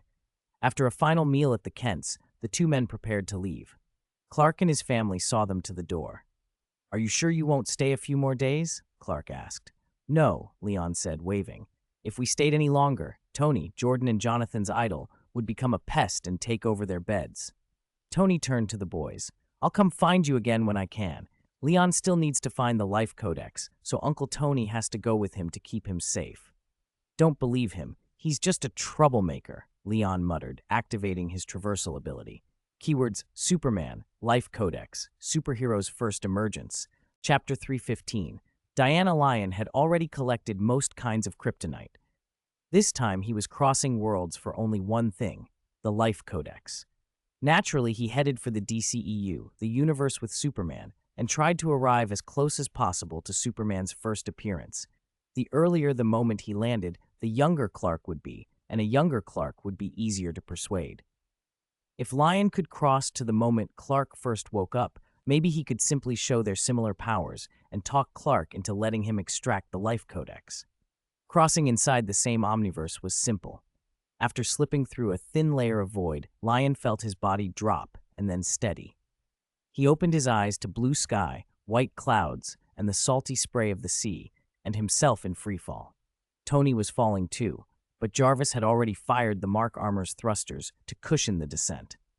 Leon flipped into a standing posture and seemed to float. Tony lay unconscious inside the armor. Jarvis kept it stabilized, so Lion didn't have to worry about him. He was about to activate super hearing to take in the surroundings when a violent collision sounded behind his head. Bang! A dull, massive thud and the crack of an engine exploding. Lion glanced back. The Mark Armor, thrusting upward, had slammed into a falling airplane. The plane disintegrated in flames, debris and black smoke spiraling down into the sea. Jarvis jockeyed the armor, pulled the pilot free of the burning wreckage, and held him up for Lion to see. "Apologies, young Master Lion," Jarvis said. When decelerating, the Mark Armor's sensors had not yet come online and did not detect the falling aircraft. The pilot was unconscious but breathing. His palms were calloused, his arms and torso scarred, clearly a soldier or mercenary. He clutched something to his chest. Leon reached in and took it, a battered notebook filled with experimental procedures and synthesis formulas for some kind of poison gas. "Poison gas," Leon murmured, turning the pages. Recognition clicked into place.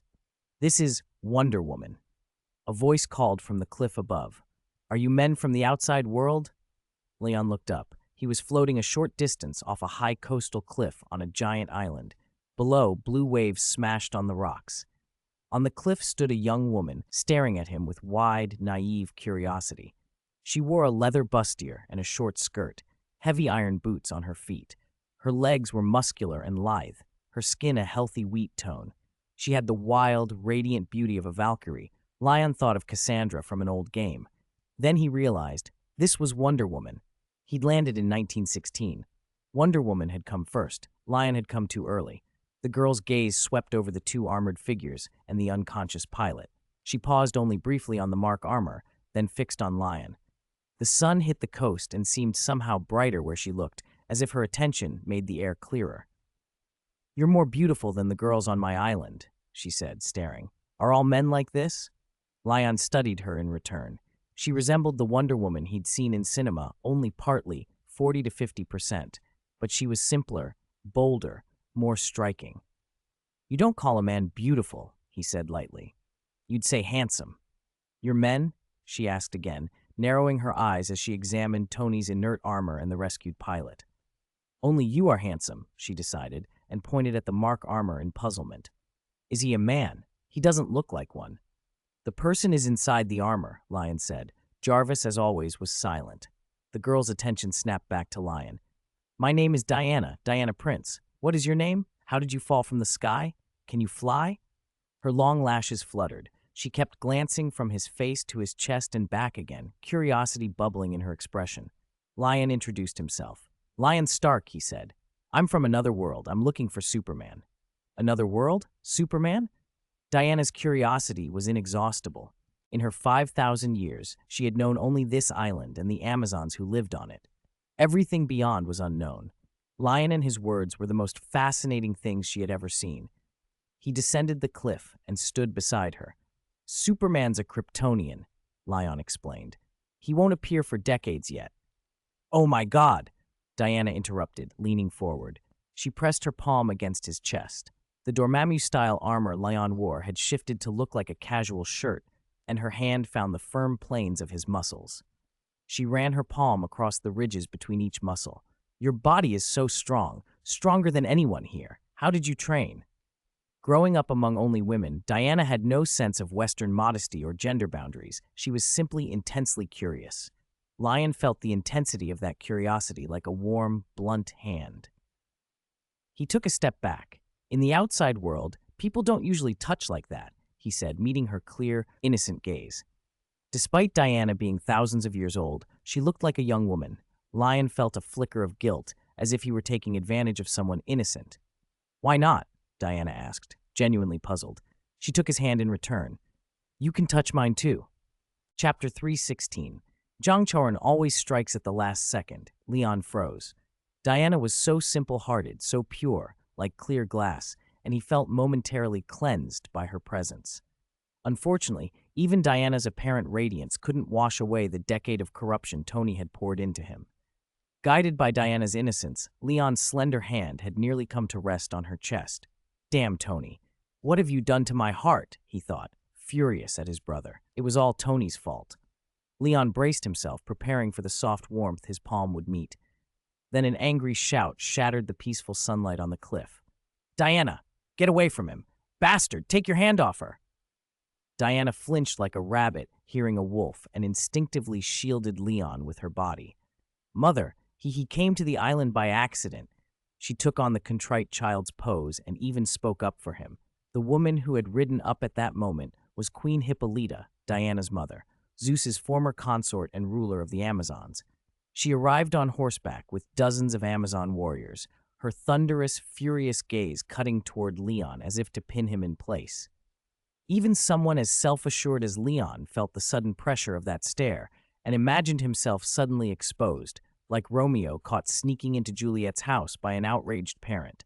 Fortunately, he really had been only passing through, though, in passing, he had nearly committed the most awkward of transgressions. It was a misunderstanding, nothing more. This is a misunderstanding, Your Majesty, Leon said honestly. Hippolyta was not inclined to listen. Her anger flamed higher, her beautiful face flushed. In a flash, she drew her long sword, its tip aimed straight for Leon's head. Leon's pupils contracted, time to show his strength, he thought, but Hippolyta roared, "Let go of her." Huh? Leon looked down. Diana, pressed against his chest, held his wrist tightly with both hands. In his earlier panic, he hadn't even noticed how soft her grip was. Of course, it had been an accident. He had no intention of holding her longer than necessary. He forced his thoughts away from that dangerous comfort and withdrew his left hand, offering his right instead. Your Majesty, he said earnestly, I truly stumbled onto Paradise Island by accident. I mean, no offense. I came only to help with some troubles. The Amazon queen glared at the presumptuous young man taking advantage of her daughter. The warriors behind her were equally stunned, but not at Leon's behavior so much as at his appearance. The Amazons were long-lived warriors. Some among them had never seen a man before. The first man they'd ever laid eyes on was this astonishingly handsome stranger. A few of the women even lost control of their horses' reins. Their mounts tossed their heads. More than one Amazon yearned to shout for Diana to step aside and let them take her place. Hippolyta, intent on expelling the intruder, didn't notice her soldier's distraction. Paradise Island did not need men, she reminded herself. She raised her sword to order his capture. At that moment, the ocean beyond Paradise Island erupted with the sound of artillery. The thunder of shells leaving their barrels rolled in from the sea, and from the distant sky came the unmistakable roar of killing intent. Everyone instinctively turned toward the sound. Under the protection of Zeus's divine power, a massive steel battleship had appeared offshore. Black smoke billowed. Whistles tore through the air as shells began to fall. A dozen shells streaked down, their whistling cries blotting out the sun.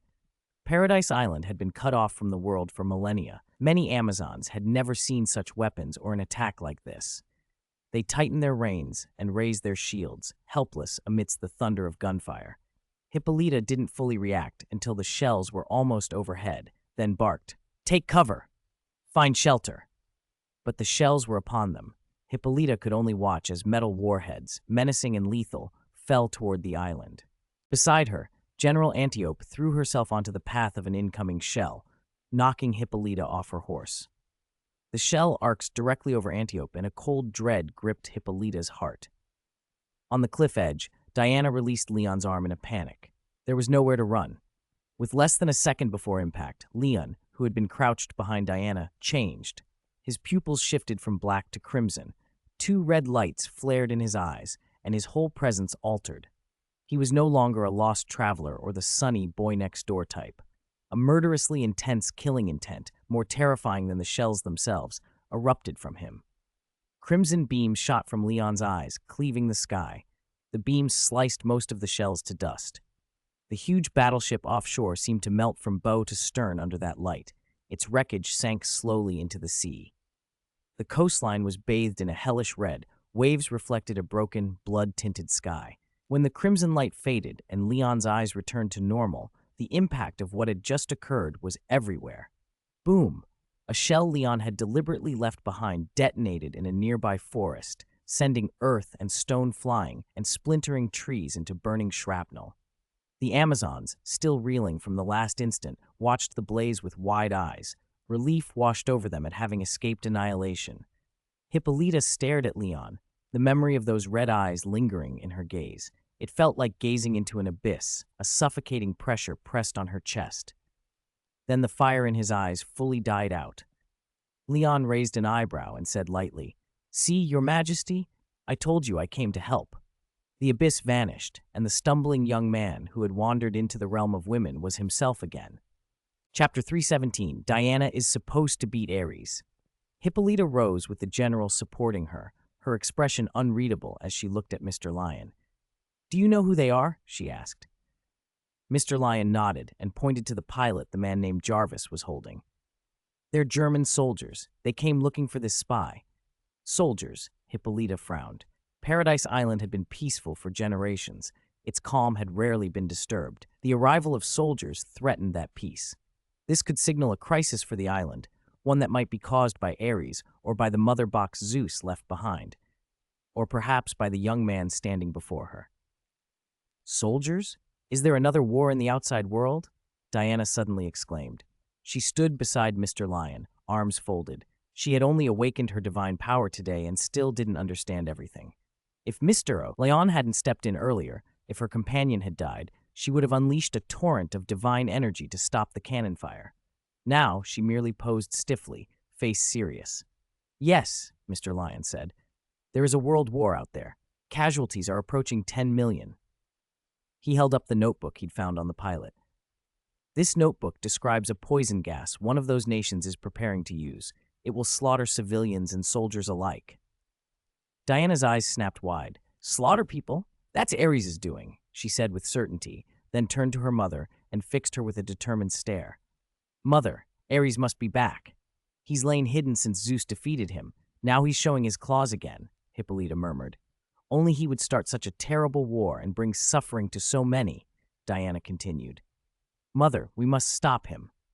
Her conviction stunned Hippolyta into silence for a long moment. Diana pushed on, urgent. "Bring the God-killer's sword. Let's go stop Ares, Mother." Hippolyta's composure returned, but her brow twitched. "I will not allow any Amazon to join human wars. It is not our way."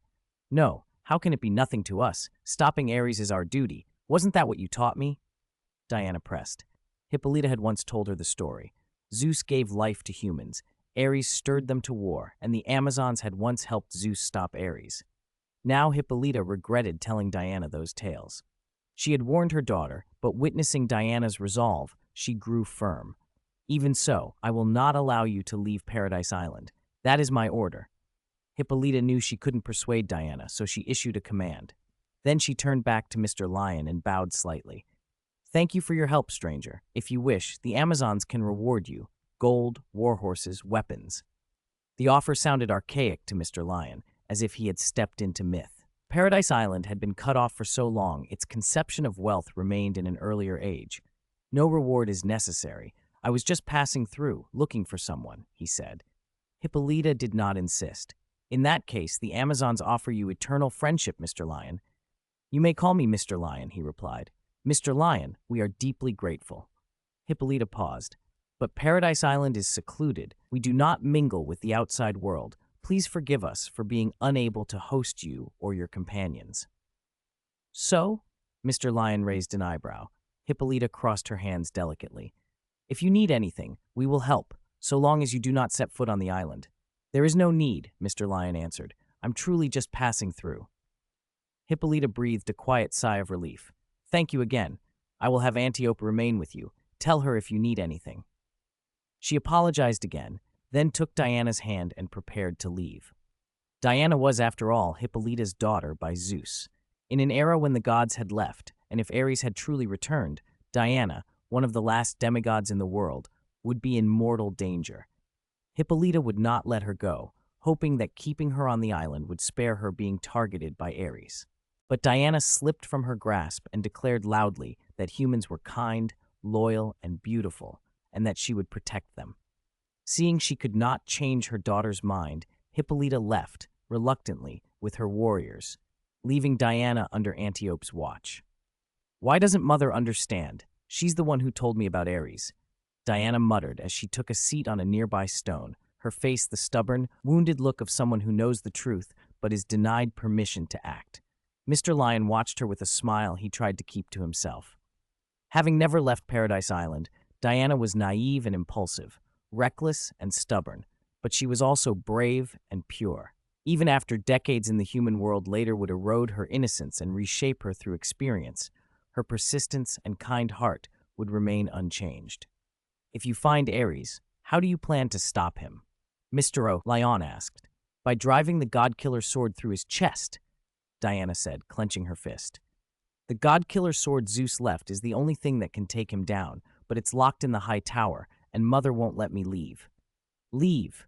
Diana's eyes suddenly shone like gems. "Mr. Lion, you're so powerful. You glow red and you can fly. Why don't you take me with you?" Mr. Lion looked down at her. "Take you to find Ares?" "Yes," she rushed on. "Wherever there's war, Ares will be. Those men must have been sent by him. We'll follow them to their country." She rattled off plans like a bird that had been holding its song all winter. Then, mid-sentence, her face went still. She turned to him, eyes wide and suddenly anxious. Mr. Lion, you're so strong and you can fly and you came with those soldiers. You couldn't be Ares, could you?" Diana stared at him intently, wary as if a tiger might be hiding just out of sight. Even Antiope, who had been listening in silence, tightened her hand on the hilt of her sword. Chapter 318, Ares. Diana's sudden 180-degree turn nearly made Leon stumble. She stared at him, unsure whether to laugh or cry. "How could you be Ares?" she demanded. "If I were Ares, why would I save you? Wouldn't I just watch you and your soldiers fight to the death?" Leon asked. Diana blinked, relief flooding her face. She gave a sheepish smile. "You're right, Leon. How could you be Ares? I apologize." She didn't consider that Ares might masquerade as a benefactor to infiltrate Paradise Island. The naive Diana accepted Leon's denial at once. Antiope, who stood nearby with her hand on her sword hilt, loosened her grip.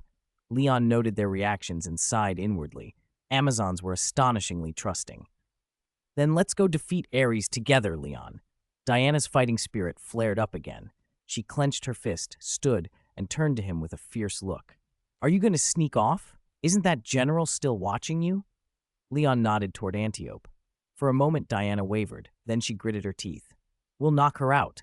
Antiope rolled her eyes and turned away. "Diana, do what you must. I'll speak with the queen." Her voice was low and muffled. As Diana's aunt and a general, she had secretly trained Diana in swordsmanship against Hippolyta's orders. The queen forbade Diana from dueling for fear of harm, but Antiope had always seen the weight of destiny on the girl's shoulders. With Ares's return and the drums of war sounding, Antiope had chosen to trust Diana to act. Diana's joy was immediate. If even Antiope would let her go, what reason did she have to hesitate? She grabbed Leon's arm, eyes blazing, ready to charge into the island to seize the god-killing weapon. Leon hadn't expected Antiope to be so certain that Ares had returned, so certain that a single intruding fleet and news of a war would convince them. Still, he said nothing aloud. He glanced toward the Mark armor. Tony was still asleep inside it, exhausted from last night's work. Since Tony wasn't awake yet, there was no reason for them to leave in a hurry. Leon pulled Diana back. "What's wrong?" she asked, puzzled. There's something else I should tell you about Ares. Leon met her gaze. He's currently posing as a lord in London, pulling strings for the opposing side and pushing the gas plan. Diana's grip tightened. Then we have to stop him. Quick, we should take the God-Killer sword now, she cried, ready to bolt. Leon stopped her again. The God-Killer is useless against a god. To slay a divine being, you either have to be far stronger than they are, or be a god yourself. Diana looked uncertain. Where would we find another god? Zeus has been dead for thousands of years. Leon smiled. You, Diana, he pointed at her. You are a second divine presence. You carry Zeus's blood, Zeus's daughter, a demigod. Diana froze.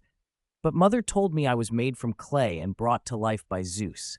Leon chuckled. That's true. Zeus did breathe life into you. It also passed on a bit of his power. You'll understand more once you live among humans. Diana stared at her fist, the realization settling over her like cold water. So I can defeat Ares, she whispered, resolve hardening in her face. She grabbed her sword and shield and readied herself to leave. Wait, Leon said. You don't have to go all the way to London. He made a small sigil in the air with his right hand. Golden sparks gathered, tracing the curve of a circle until a shimmering portal opened above the ground. Leon's mystic art of portals. Its rules worked in this world too. The gateway connected straight to a London office. On the other side, a middle-aged man with a thick beard and impeccable clothes sat behind a desk. When the portal opened, he was startled but composed. At the sight of Diana, he rose abruptly, as if struck. It's you, the child of Zeus and Hippolyta, he said with a calm, flat voice. Diana returned his stare. Leon nodded. He is Ares. Diana's eyes went cold. Ares, your plans to ruin the world and slaughter the living end here. She raised her sword. I am Diana Prince, daughter of Queen Hippolyta of Paradise Island. In the name of the world's better future, the Amazons will end you and send you to eternal oblivion. Antiope, horrified, blew a warning through her ox horn. But Ares only watched them, smiling as he stood. He stepped through the portal without haste, his movements leisurely, the weight of a god in every motion. Even though Leon had flung the pilot, Tony, from the Mark armor through the portal to the London side and was ready to close it, the god of war strolled across the threshold as if he belonged in any place he chose. He took in the island, grinning. Paradise Island, Zeus's blessed sanctuary, he said, amusement lacing his voice. A laugh burst out of him, rich and mirthful, the kind of sound that hadn't visited him for centuries. You actually brought me here. Ha! I could not have hoped for a finer welcome. His smile softened, but sharpened into something like affection. Diana, perhaps I should call you my sister. He looked out over the Amazons, then back at her. Why protect humans? They are treacherous, foolish, cruel, eternally at war. When Zeus first created the world, it was pristine, forests thick and green, seas clear, skies pure. Then humans came, and with them slaughter and ruin. He raised his hands, palms open. This world is defiled. Diana, join me. Together we can eradicate humanity and rebuild the world as it once was, pure and beautiful. Chapter 19. Growing Up in Despair. Lies. Diana's gaze cut like a blade. The Amazons exist to protect humanity. Your lies won't sway me, Ares. Ares smiled with a curl of amusement. You are as naive as I once was. Long ago, Ares had believed, as Diana did now, that humanity was a noble, beautiful race. But he had watched too much: wars, plunder, deceit. From the moment humans first appeared, conflict had followed. After one disappointment after another, Ares renounced them entirely. He was certain that if Diana truly saw humanity as he did, she would change her view. He looked toward the interior of Paradise Island. After Antiope's horn had sounded, Queen Hippolyta had already led the warrior contingent out on horseback. Yellow dust swirled in the distance. For a moment, Ares's eyes went cold. You brought me to Paradise Island. I had every intention of burning this place to the ground, he said flatly. But you've surprised me. Diana, you have extraordinary potential. Join me. He fixed her with a steady look. If you cling to these naive illusions about mankind, go and see the world of man for yourself. Once you witness humanity's true face, you will join me. Today I offer you and Paradise Island a choice. The next time we meet, you will give me your answer. Ares, dressed in a wool trench coat and casually setting a top hat on his head, began to rise. His command of divine power far exceeded Diana's. Flight was the least of it. He clearly intended to leave. Diana could not let him go. She unfastened the rope at her waist, swung it with practiced skill, and looped it around Ares' ankles. It wasn't the lasso of truth, just a thick hemp rope, but sturdy enough. She pulled with everything she had. The god, caught in midair, stumbled and was jerked out of balance. "You actually tried to bind me?" "Foolish," Ares said, suddenly irritated. As a god warrior, he had faced heroes who challenged him prematurely. He had often let them live to grow stronger on their own timeline. This one, bristling like a child with a knife, annoyed him. "Diana, you who cannot even fully use divine power, if you insist on provoking me, I'll teach you the cost of ignorance," Ares threatened. Words changed nothing. Diana flung the rope aside, drew her sword, raised her shield, and charged. Antiope, horn still clutched in hand, drew her own blade and followed. From the island came Hippolyta, racing to close the distance. Ares watched them with a cold, superior look. Without Zeus's intervention, Paradise Island's combined might, even if 10 times over, would still be no match for him. When Diana, burning with battle intent, swung at him, Ares raised a single hand. Diana was flung backward and crashed through a thicket. He held back against her, still hoping his half-sister might yet mature into an ally. But Antiope fared worse. The Amazon general lunged in a charge's wing. Before her blade could glitter, Ares flicked a finger. With effortless force, he plucked the longsword from her grip and channeled divine energy through it. The movement threw Antiope backward. The stolen sword sped after her, and in that instant, drove through her midair body. The faint, sickening sound of steel piercing flesh came sharp and clear over the roar of the sea wind. Diana had barely pushed herself out from under the broken bushes when she saw Antiope impaled through the chest, blood running along the blade. "No, Antiope!" Diana's pupils shrank to points. Her divine power erupted wildly. She leaped from the ruined undergrowth and caught her falling aunt. But it was too late. The vibrant voice that had cheered her on a moment before was slipping away. Antiope's eyelids fluttered, then closed after a last look at her niece. Her body, warm only an instant ago, went cold. "No, no!" Diana pressed and rubbed and shook her, as if she could coax life back into the still form. A faint looseness took her fingers. The heart stopped. Diana's chest tore open with grief. "No!" Tears poured down her face as she looked up at the god of war. "Ares! I will not let you escape." The divine power Diana had struggled with until now roared through her uncontrolled. Riven by grief and a burning will for vengeance, she sprang to her feet and launched herself at him. Her strength, fed by despair, let her trade a few blows with the god, enough to show her had grown, but still insufficient. From within the island, more Amazons poured out, rallying to Diana's cry. They were, Ares thought with cold amusement, nothing more than fuel for her further growth. But the scene was not what it seemed. At the edge of the cliff, someone held Antiope back, firmly gripping her shoulder, keeping her from racing to her niece. "Let me go! Diana needs me now!" Antiope demanded. She was very much alive. Seconds before the fatal strike, someone had intervened and swept Antiope out of harm's way. The blade that seemed to pierce her in the center of the battlefield had passed through nothing but a phantom. Diana had been made to believe her aunt had been mortally wounded. Leon, watching from the ridge, kept a tight hand on the real Antiope. He had rescued her at the instant before the blade would have struck, and then held her back so she couldn't run to Diana. He watched the scene unfold with controlled patience as Diana clutched at the illusion. "Why are you doing this?" Antiope asked Leon, shocked. She suspected what had been used, an illusion. But if Diana saw it as real, and Ares did too, Ares the god, then the illusion had to be extraordinary. The illusions of the starry sky world were not mere tricks. They bent perception even for powerful beings and could be woven so deep that the victims experienced them as reality. "I trained Diana when she was young," Leon said. "I'm doing the same thing now." The easiest way for her to master divine power is to make it erupt in the heat of intense emotion. In the movie, Diana had grown stronger every time she despaired. Leon's method was a deliberate exploitation of that truth. Raise the stakes, force the emotion, and the power would follow.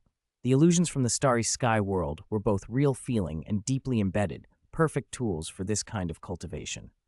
Masters of illusion, there could weave scenarios that lasted for tens of thousands of epochs in a victim's mind without betraying their art. Look at Diana now. Driven by the anguish of her aunt's apparent death, she had tapped into reserves she hadn't accessed before. She could now trade blows with Ares, still at a disadvantage, but markedly improved. The Amazon reinforcements pouring out of the island were the next set of challenges and lessons.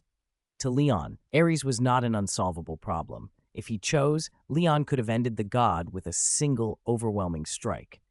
But killing Ares outright would deny Diana the learning experience. Better to let the god spar with her, to force her to grow under real pressure. Rather than waste Ares in a way that served no purpose, Leon would use this encounter as a crucible.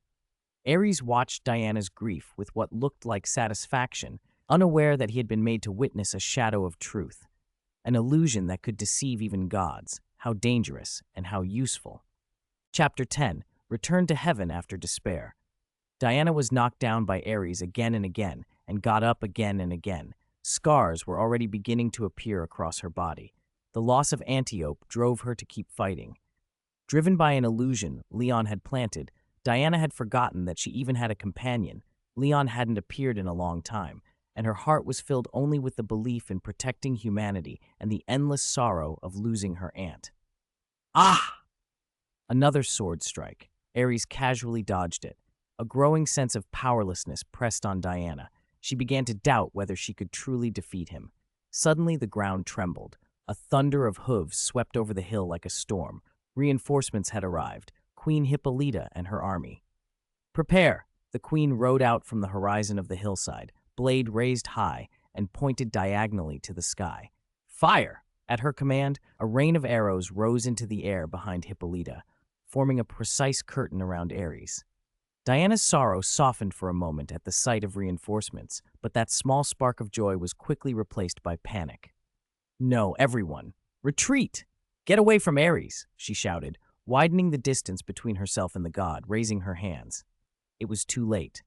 Ares clenched his right hand toward the sky, and the myriad arrows froze as if someone had hit pause. With a casual wave, he reversed their direction. The arrows turned back and tore into the Amazon army.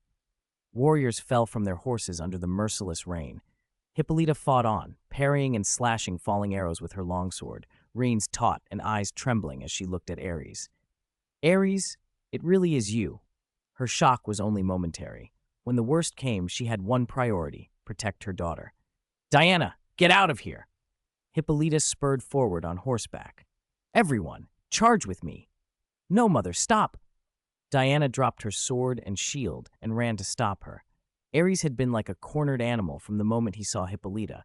He threw himself forward and seized the queen by the throat, lifting her from her horse. You didn't expect me to return, did you? To set foot on Paradise Island again? He held Hippolyta up, looking hard at Diana. Diana, if you join me now, I will spare your mother.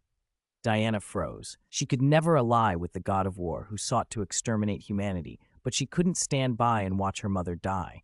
She felt torn and helpless. Then Hippolyta, who had always opposed Diana's search for Ares, found her voice in a ragged whisper. Go, Diana. Leave here.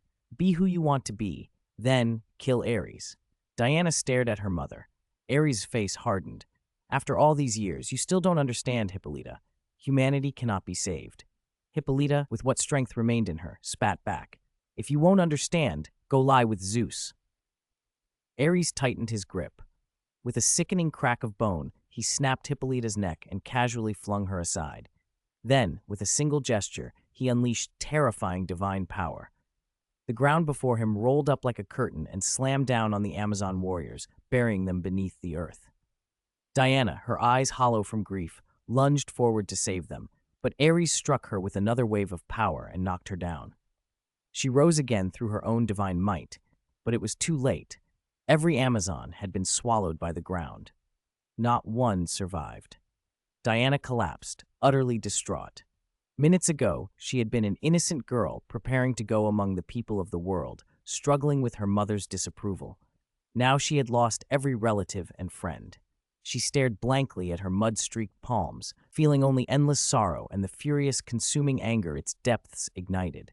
The anger grew until it became a raging inferno. When Diana looked up, her face was cold and contorted with fury. Ares, she rose slowly. Divine power poured from her like rivers converging to the sea. Dark clouds blotted the sky, winds howled, and soil and debris lifted off the cliffs as if gravity had been reversed. Ares watched her approach and felt the balance tilt.